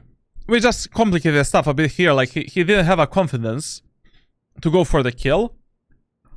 Okay. You know. He could have banged. He could have, you know, killed the enemies there, but it's okay. You know. spring me. Like, the only problem I have here is, you know, if your teammates are already well and alive on the site, try to fight with them a bit more. You know, literally, here, if this guy is already alive, play with him. Do the prowler in front of you to get some information, and that's it. 150 raise long. Your reflex... Sorry. Your reflex potential is very low as a solo player. You know, your ability to refresh your allies is very low because... Not because of your mechanical skill, but you're not really paying attention on what your teammates are doing and how, you know, which fight they're picking at that moment of time. And the distance between you and your allies is usually horrendous. Like, God knows what I'm gonna see on the attacker's side. Hey, you just off to your left, the rest to your left. Found one. Spike planted. One enemy remaining. Nice. Last Was- one. was- Last one. Elbow? Elbow? His elbow? How the fuck is Raze's elbow? Nice. Interesting. Okay, good. Good prowler there. Very good, very good. What? Okay, okay. Now, generally speaking, if you're playing Bind, in the first round, a bit better idea is to push the B site instead of pushing the A site. Now, there's a lot of variations here that you want to follow, and a lot of the rules that you want to apply. So, rule number 1. If you don't have Sage in your team, it is better to push B site in the first round than pushing A site. Rule number 2. If enemies have one or more of these sentinels, these guys right here, so enemies have one or more, push A site. We can do the split, we can do a 5-man push, fuck it. Now, if enemies have 0 of these sentinels, push B site again. Like that's how we want to decide whether we want to push B or A.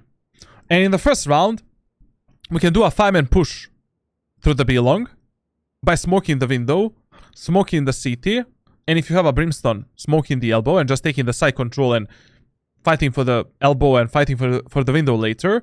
Or we can do some kind of a 3-2 split where 3 players go long, 2 players go window, and the spike is going with these guys here. You should go there as well.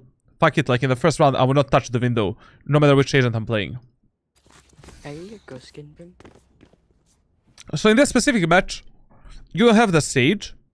That is the first indicator of what you want to do. Pushing the A site without the Sage is hell of a time in the lobbies below Immortal 3. Second indicator, enemies don't have a single sentinel.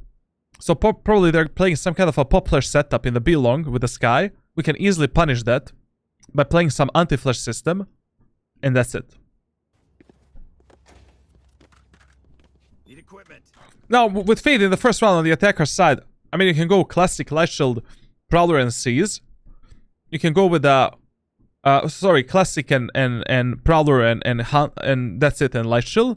You can go with a Ghost and Prowler. It's really up to you. Like, really, you know, whatever you prefer. Thanks. Thank you. Let me clear hookah right now. Just wait for dog. I'll find Yeah. you. Mark 1. Reloading. Mark 2. Reloading. Yeah, we take over. They jumped out. Dead.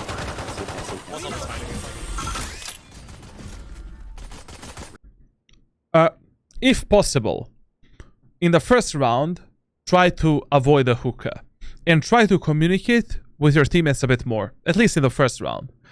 Like, it is much better in the first round to avoid the window and just fight for the long and take the side control, because you never know what awaits you in the hookah. Like, is it some kind of a classic shorty setup? Is it some kind of a trading setup? Are enemies on the other side gonna nade your ass and fuck you up with some kind of a utility? Like, this area of the map is extremely dangerous to be pushed. Basically, in hookah, you should never send more than 2 teammates. And majority of the times, it should be some kind of a recon agent to clear that area of the map. And when you're playing Fade, you can just drop a reveal where you dropped it, and that's it. Go on to the long, fuck the window, man. You can easily get into some kind of a sandwich here and die like a potato. Reloading. Reloading.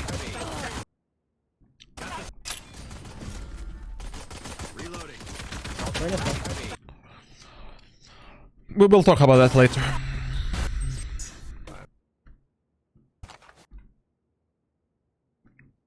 Yeah. Now, on Bind, if you lose the first round, usually the best idea is either to push S5 through the A short and just take the control of this, and then fight for the control of this later. Like, try to get some potential kills here, here, and here, and tell your smoker to smoke this and this. Or do a 5-man push through the long. Or a 5-man push to the window, but only in equal and half-by rounds.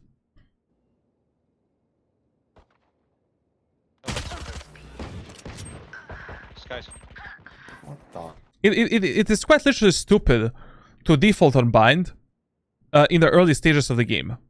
But when you don't know on the attacker side, when you have no idea how the enemies are pushing, how good or how bad your teammates actually are, and essentially on bind, the more you default on the attacker side, the lower are your chances to actually win that map. Because every single angle, every single corridor works in the favor of a defender side players. Like, it doesn't matter where your teammates are pushing. In these lobbies, the less you default on bind, higher chances you have to win the match.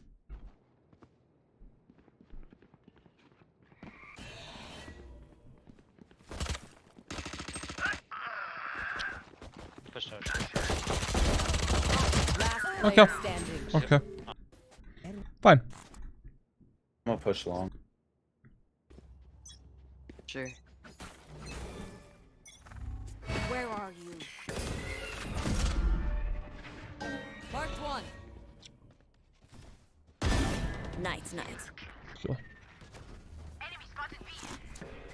Coming Let's along with see. you guys. Very good kill, very good kill.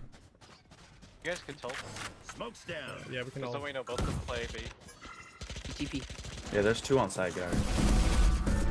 When I hear Race is on site. Okay. Good run thus far. Nice. Nice. I'm going heaven. Satchel out. Marked flawless. Good run. I have nothing to speak about, like, literally. You outplayed the enemies. You fucked them up. We were better aimers that round, and that's it. Like, to be honest, like, you know, I really feel that against this enemy's team composition, you should be trying to hit the B side more than actual A side. Like, especially, as I said, like, especially in the lobbies below Immortal 3, when you don't have Sage in the team to safely plant the spike on A side without splitting the A through the showers and A short, just go B side. You will win significantly more rounds than trying to default or, I don't know, trying to split A, split B, like, fuck it. Like, essentially, Sage in these lobbies is very important, but I would never recommend you to fill in the Sage because carrying with the Sage on bind in Platinum is just hell of a task. I have no clue.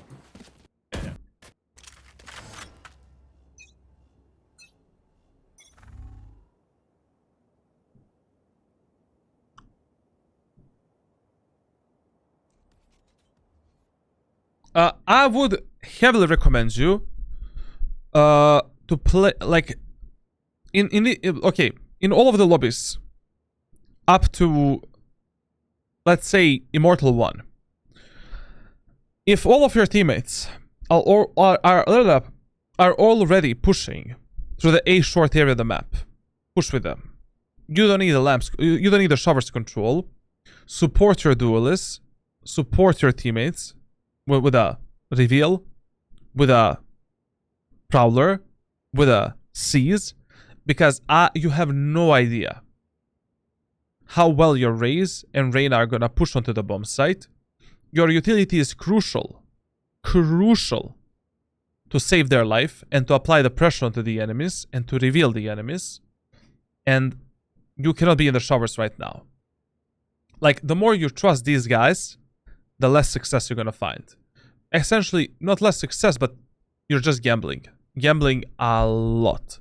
And I would never gamble this much. It's okay, you know, something like this is okay if you do in, you know, Immortal 3 Radiant lobbies. Like, yeah, you know, let's try to take more showers control. We don't have the Sage to plant the spike, you know. But trusting a Platinum and Gold Reyna and Raze to push into the bomb site.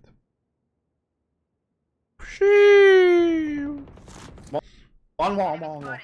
Good job. You know what I would be doing right now? Like, I would just be, you know, in the short with my teammates, not wasting my time, not wasting my life, preparing my eye, either for this position. This eye is also good, like, to plant it there, but obviously I have 0 lineups, so, you know, I have no idea how to drop it there. How do you drop a eye there? Okay, can we just aim at this? Oh, that's actually close. So let's say we're smarping in that position. There. That's actually pretty close. Aim slightly higher, huh? Are you? Is that even possible? Probably with a jump throw. I'll find you. Ah, man. Where are you? I mean, that works as well. You know, throw the fucking reveal on the box. Prowler the short. Bring them down. The lamps. And that's it. Like, your job is done. You reveal the enemies here. You reveal the enemies on the side. Enemies playing there. Enemies playing on top of the truck. Enemies playing backside. You prowler the enemies into the lamps. You allow your teammates to have a clear pathing into the site. We can use our Cs potentially for the enemies that are behind the site if our teammates are pushing at the backside, and that's it. Like, Wait for my eye. in these lobbies, like, the only time you should be splitting away from your teammates like this is if you have some kind of an idea to make the numbers advantage alone. Like, if you notice that one enemy is pushing you through the showers a lot, or enemies are being aggressive here, go for the, you know, go for that type of a play. But here, you know, God help us, like with this Reyna, with this Raze, nobody knows what's gonna happen. Also, you know, the rule number one of all of the fucking rules: clear every single angle, every single position before you pull out your utility.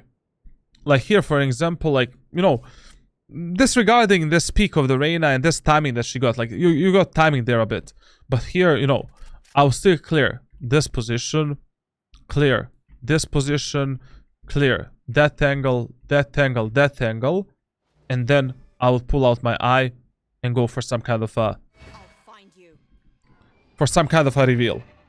But not clearing these positions and pulling your eye, no bueno. Is bad. Anyways, I really feel that in Platinum, you don't need to complicate your gameplay this much. The more simple your gameplay is, the more success you're gonna find in these lobbies. Ending. Yeah. Look for this. Not because your ideas and your setups are bad, only because you cannot trust these guys that much. Reyna.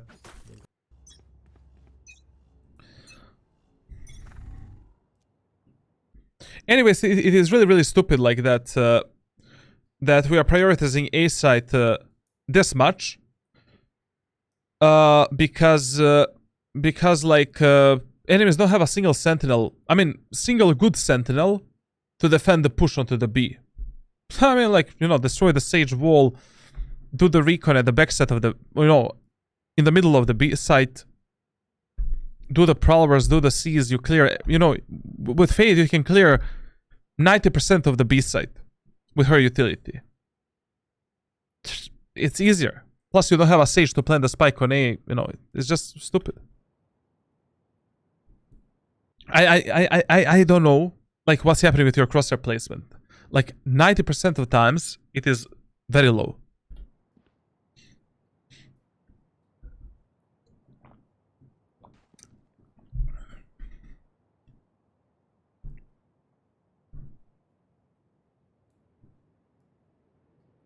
What was the plan? I wasn't listening. Slow. Okay, this can be Everyone come good. here. They're actually Put this rotating. break and then full rush. Why wait to break? Why wait to break, bro? This is amazing. Right now, after I heard that Sage rotate, reveal dropping into the bomb site, hopping over the wall, destroying the wall, pushing in. Like, this Sage just sold you the whole site. Check top of wall, watch out. Plus, he heard the Sage here. This is your moment of time to shine. No, she dropped, I think. Oh, okay. We can just push it. Just go on then. Yeah, let's Push go. it. Let's go! Reyna has a good call. Wins it. What are we waiting for? Our Cypher to die? For enemies to flank us through the showers and lurk? Pushes. Oh, we gotta pick. Bro, at the moment of time, when you heard the Sage step right here, that was your moment to push. With a reveal, with a prowlers, and that's it. Like, there's probably only one enemy left on the site. 2 enemies are, or 3 on the B side, and 1, and you know that Sage is here. It was so stupid not to push here fast. Like, I would have just done a seize there. As soon as I heard the Sage there, prowlers pushing in, and that's it. Not a seize, but Go. Wide Aye. stuff. Where are you? Moments in your Yeah, they're both. Oh shit. They shotgun. Shotgun. I'm gonna ult. Beacon down. Reloading. Yeah. Spike planted. Still waiting. 2 on fall. Bring them down. this prowler here is a bit of a waste because of the timing. I mean, enemies are not, Lightning McQueens. They don't have a neon in the team. Like, chances of enemy being in the B long right now is impossible, basically. Like, you quite literally saw the enemies on the minimap, like, here. Get it. TP, someone watch You heard the enemy TP here. TP side. Spike That enemy is pushing through the window. planted. You saw one enemy there. Still waiting. 2 on fall. 5 seconds passed. And we use a prowler for the B long. Chill a bit, Bring them down. Like, here I would have waited like at least 5 more seconds before doing a prowler. One enemy remaining. Nice. Dinger. She just walked down B long. Oh, And Omen was in hookah this time.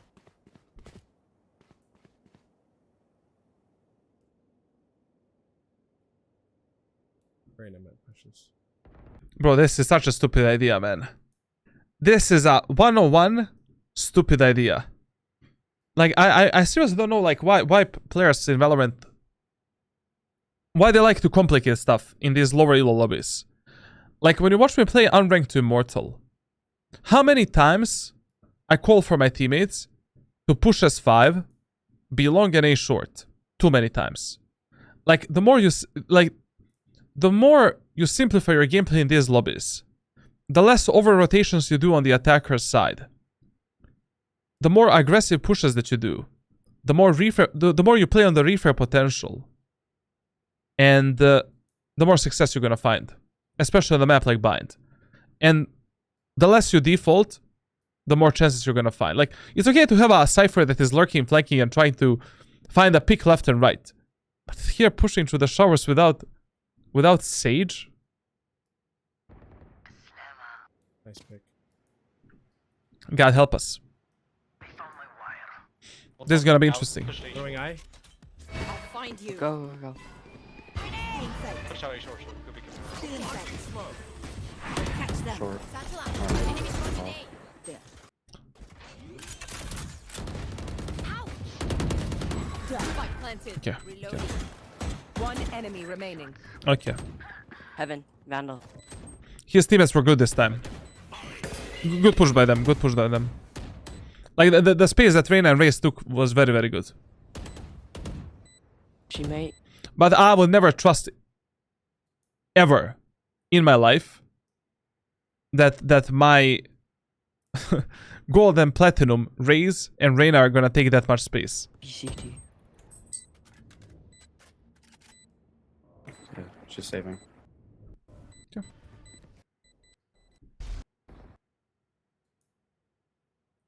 They're broke.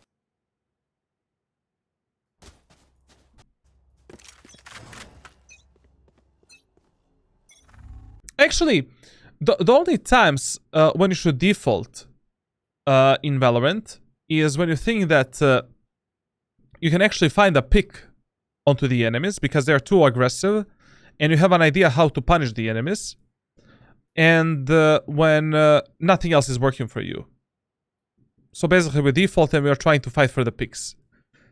Every other round you should have some... Like, defaulting is like, defaulting is like saying, bro, I have no idea what to do anymore. You know, let's just fight for the picks. Fuck it. Like, nothing is working for us, and, you know, let's just play default. But defaulting is not something that you should do like on any map as an initial, you know, strategy plan or playstyle.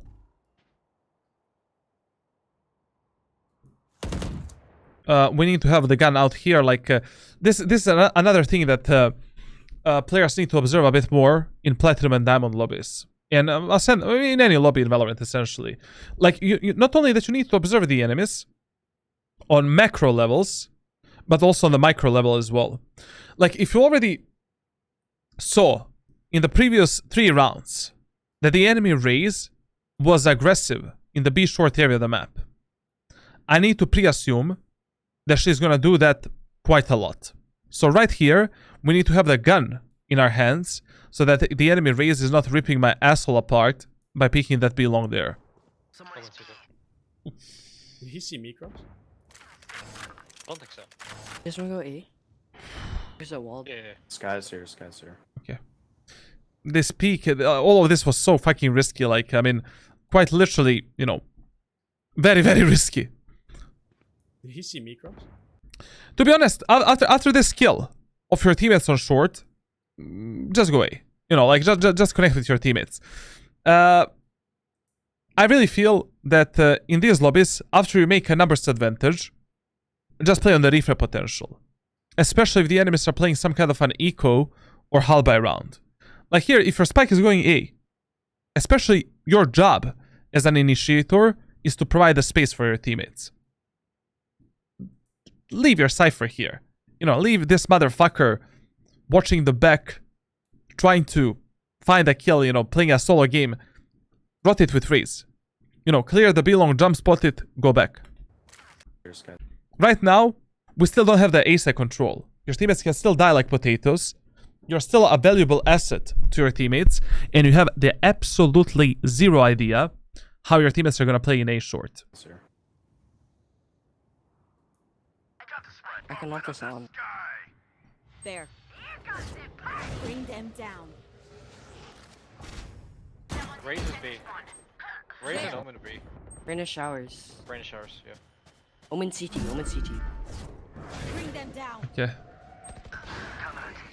Raze is still B side. We found I got a one. bite, I got a bite. Yeah, it was right now. You see here, like, if you actually rotated with your teammates, maybe instead of being a 3 versus 3 scenario, we would have been in a 5 versus 3. You know? Spike is down. Oh. Spike Omen, you down help? A. No charges. I've got your trail. Last player standing.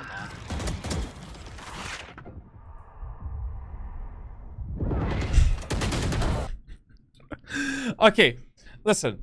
Maybe you didn't lose this round. You know, maybe you didn't lose this round, and it's fine. But you definitely didn't win it. You know, like essentially, the only advice I can give you in these type of situations, if your teammates get a kill somewhere, and they open a space somewhere, and you see that your spike is going there, follow the spike carrier. Follow up your teammates. Make sure that you're able to refrag them. Make sure that you're able to play with them. Support them. Especially if you're playing initiators in these lobbies. Wait. The more you complicate your shit, the less success you're gonna find.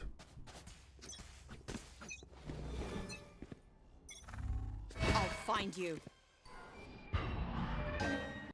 Crosshair placement is either for Yao Ming or for the Cinderella dwarfs or... Marked one. So that was Sage. Sage TP. What was I doing? I didn't. Sage TP.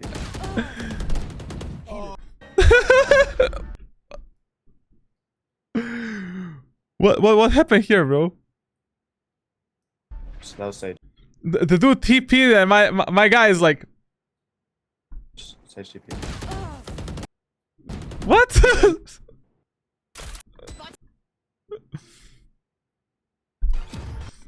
My dude is losing it, bro. My dude is losing it.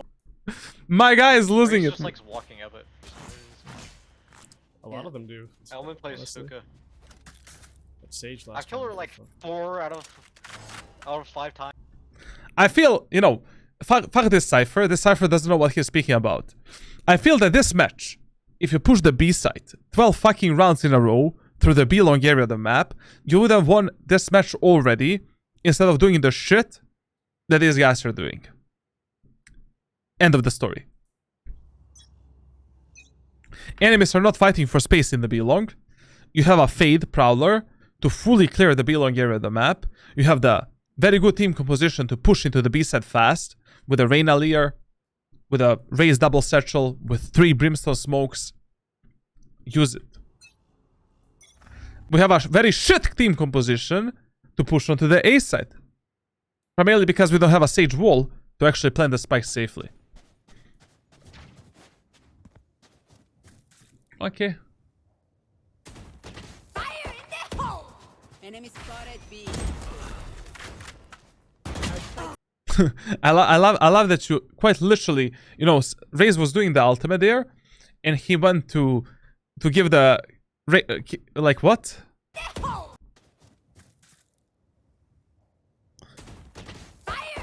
I mean, if Raze was using the ultimate here, why would you go into the vision of the Raze? Like, right here, I will be running towards the T-spawn. One thing that I actually noticed as well, I feel that your map awareness overall is very poor, and whenever your teammates die or something happens on the minimap, you're not checking the minimap at all. Like, you're not even, like, essentially, whenever something changes on your map, some color that should not be there, somebody dies or somebody takes a kill, check the minimap. Like, a lot of the times you also don't make your decisions in real time because you're not keeping a focus on that information. I'm gonna give you a training for that as well. Basically, in Valorant, everything can be practiced. As essentially, map awareness, game awareness, communication, everything has some kind of a fix. Paper pick.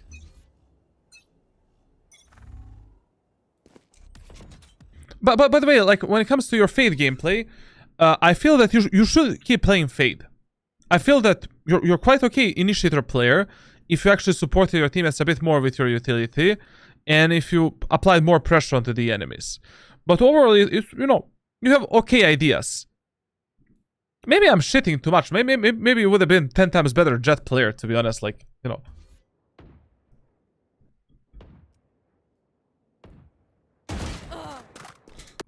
This angle that you are holding here is absolutely not worth holding. Like, for a platinum player / potential diamond player in the future, this is such a stupid angle to hold. You know why you died here. Like, you died here because of the angle perception disadvantage. Like, basically, if you're holding the peak of the enemies, like, okay, if the enemies are peeking you from the showers, like this, for an example, like, the only way for you to hold the enemies in the showers is if you're playing from this wall here and holding this, or holding this, or holding this, or holding this. Like, if you're playing this close to the wall and you're holding this angle, that enemy sees you 10 times faster than you see that enemy because of the angle perception advantage. He is much further away from this angle than you are. He will see your gun faster than you see his gun. And if you want to hold these type of corridors, the only way to hold them is by jiggle peeking the enemies and doing this. But holding this type of a corridor stationary, it is your death 10 out of 10 times. I actually, you know, maybe you should try switching to some other agents, you know? Like, timings for your utility is, like, you know, fucked up left and right. Like, it doesn't need to be Omen, you know? maybe try Jet. Try Raze a bit. Try some aggressive agents so that basically, you know, when you're playing initiators, you really need to understand the mindset of duelist players and to develop a feeling when they're gonna go in and when to flash them and when to when to actually support them. Like, for example, when I'm playing initiators these days, like I feel that I still do a very, very good job at least supporting my teammates with my utility. I don't do a good job when it comes to taking the fights because, you know, when you're playing initiators in the high elo lobbies, you really need good mechanical skill because you'll be peeking after the flash, after the pop flashes, after the utility, and my mechanics are shit compared to other Radiant players. But like, you know, you really need to like develop a better feeling for when your teammates are gonna go in and what they're gonna do. Like, I'm thinking about the chamber. Fuck the chamber, you know? Go for something more simple. Jet, Raze, Phoenix. Phoenix is good.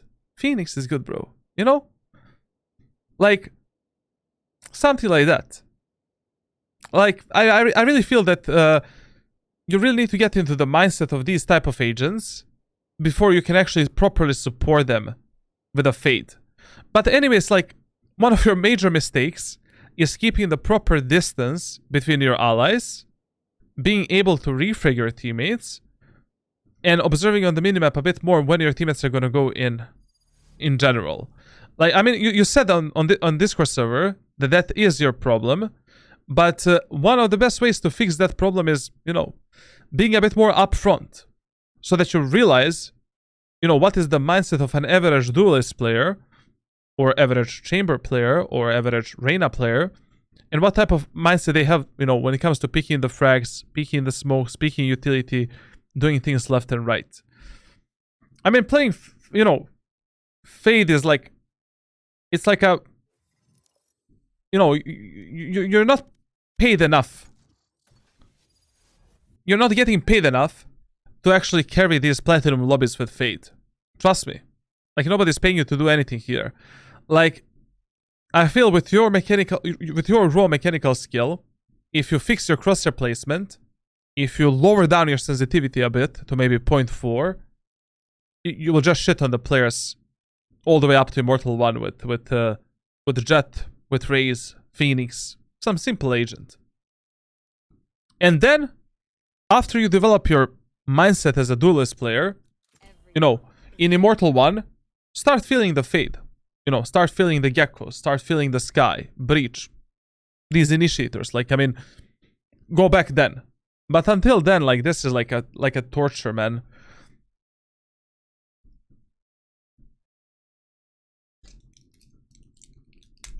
It was fun because I was dominating silver, but I feel it's not helping anymore. Yeah, you know, I don't know what to tell you about this.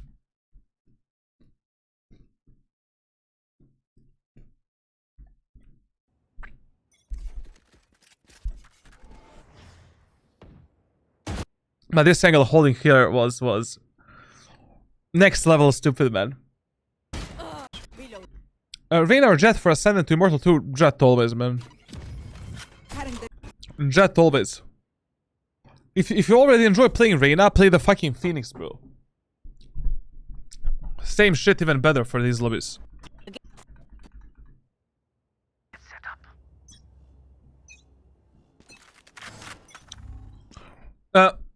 When it comes to the map specific rules and the specific rules that are shared for you for this elo, I really recommend you to follow these rules and these tips to the core.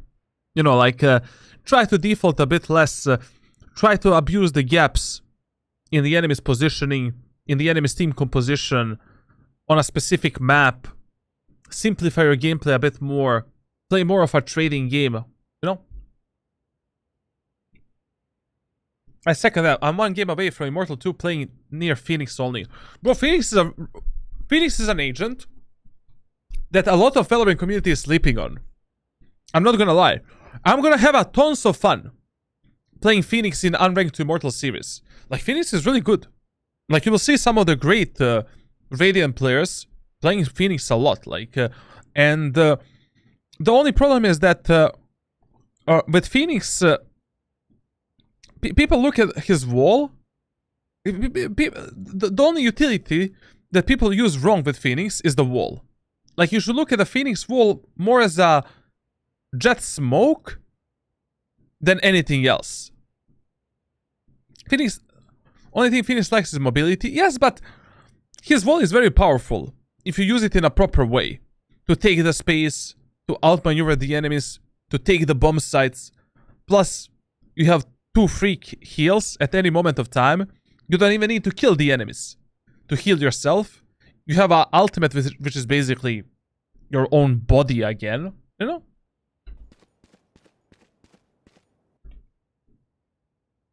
I just don't realize how to use the wall, and that's why I haven't made the switch. But essentially, like, you know, when you're playing Phoenix, you should always use the wall. Like, let's talk about, you know, let's say I'm playing Phoenix on Haven. Like, I see a lot of the players, when they're pushing the A site of, pushing the C site of Haven, for an example. A lot of the Phoenix players, how they do the wall, they do it like this. Stupid. Absolutely stupid. You know, you're allowing the enemies from the backside to peek your teammates and to fuck them up, to pop flash you and fuck you up. Why? Do the wall like this. And now, we can pop flash the enemies at the backside, take the backside control. We can pop flash the enemies here, take the control of this. And we already take this control without even fighting the enemies at all. Just by using the Phoenix wall. Pushing the A side. I will never use the Phoenix wall like this. Just in a straight line. Like that. I would always use it like this. So that I can pop flash the enemies here. And here, taking the space for my team. I mean, it just depends, you know, where you want to push, what you want to do, like, and what is the overall callout.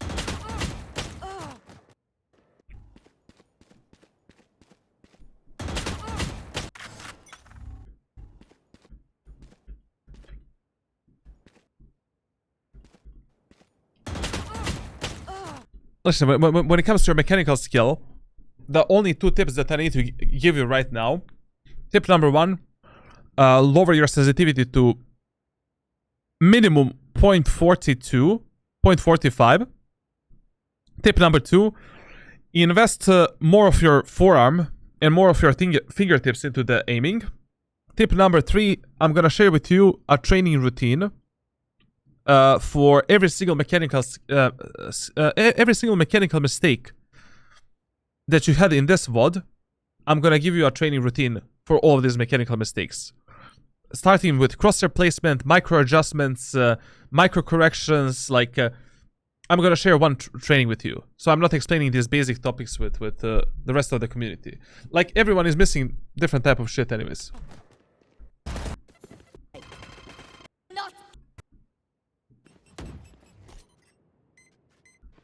This Sage wall's about to... Our spike's down. Spike down. Is left.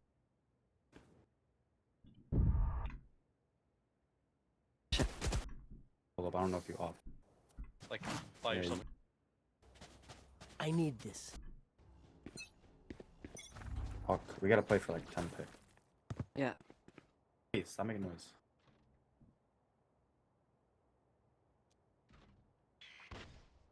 They flash be long.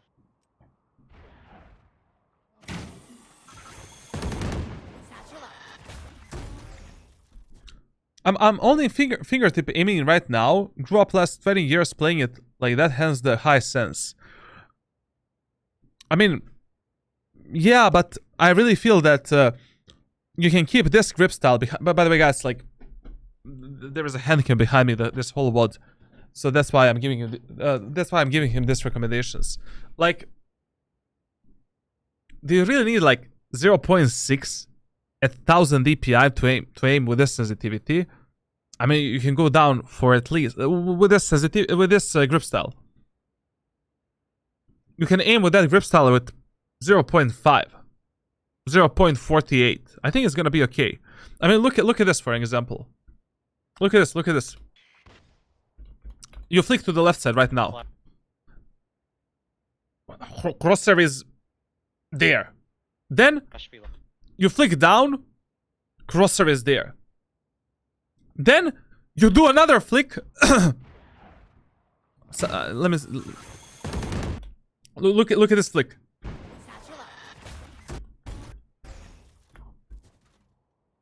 Dog really.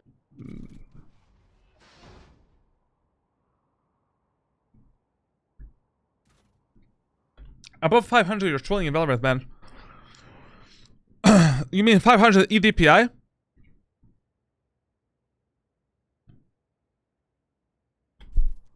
Yeah, I don't know, man. Like, essentially, this is the highest DPI that I would recommend for Valorant players. Like, this is the absolutely highest. So the highest DPI that I would recommend to Valorant players is like this. I would never, in my life, go above 480. Never. And I would never go below... sorry, I'm retarded. And I would never go below this number. So, between 160 to 480 EDPI is the perfect sensitivity range for 99% of players in Valorant. Now you just need to find what suits you the best. But going below 160, I mean, you're literally driving a fucking, you know, like, van. Like, you're making a breakfast for yourself in a bowl. Like this is how you're aiming. And going above 480, I mean, the micro corrections are really hard, bro. Especially for Valorant.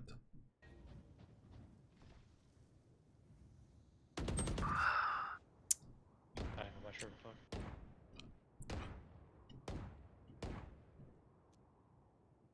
Walked around. He's going around you. I'm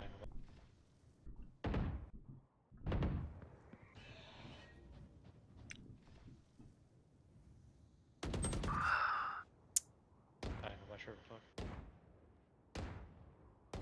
fuck. Also, another thing that I forgot to add to this VOD, and the last thing that I'm gonna add. In the earliest stages of the game, try more the aggressive approach over the passive approach.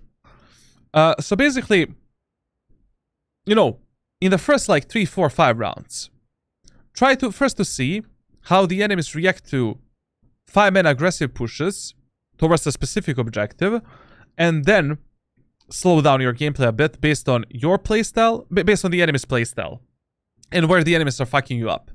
Like, this whole match on the attacker side, where we're playing so slow, allowing the enemies to pick us apart one by one, giving solo kills left and right, enemies lurking behind us, fucking us in the ass, or we are rotating left and right, playing default, like, bro. And if my team is a passive, how do I adjust? Tell them, guys, let's push B fast. Take the spike.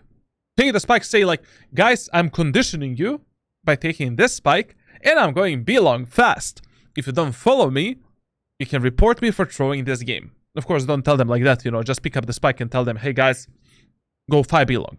Like, one of the best ways to condition your teammates to do something is picking the spike at the start of the round, giving them information, hey guys, let's push B long together. That's it. Walked around. He's going around you. Guys, I'll find you. I've got your trail. Fine. Last player Okay. standing. Okay. Spike down Okay. B. Okay.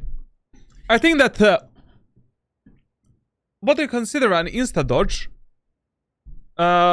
in terms of the game? In terms of the team composition,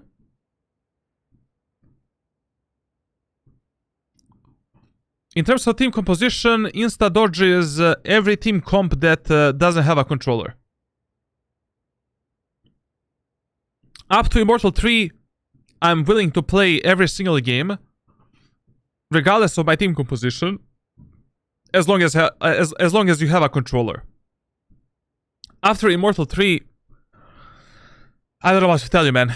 On Sage, on Bind, you kinda need Sage. On Breeze, you cannot play with Omen. On Fracture, you cannot play without Initiator. You know, like when it comes to these high lobbies. But all the way up to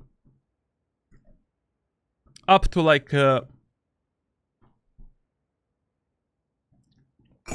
to Immortal 3, as long as you have a good controller for that specific map, you're able to like win and carry every single match alone. Like, I really don't give a shit about team compositions up to Immortal 3. I really feel that every match is winnable as long as you have a controller in your team. Smoker. Morning Coach, hope stream is going well. It's okay. We won 4 matches, lost 4. You know, we are at a 50% win rate overall. Other than that, like, you know, Chef, brother, I'm gonna contact you after this stream, and I'm gonna give you some private training routines.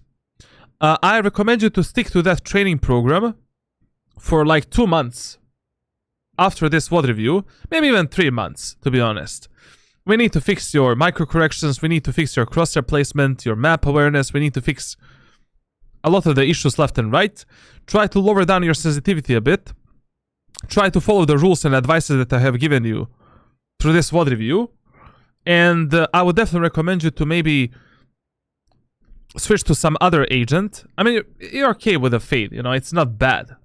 I just feel that in these lobbies, you would have much more impact if you're playing some other initiators, or maybe some other agents. Like, you know, if I was you, on Pearl and Fracture, on Pearl I would play Gecko.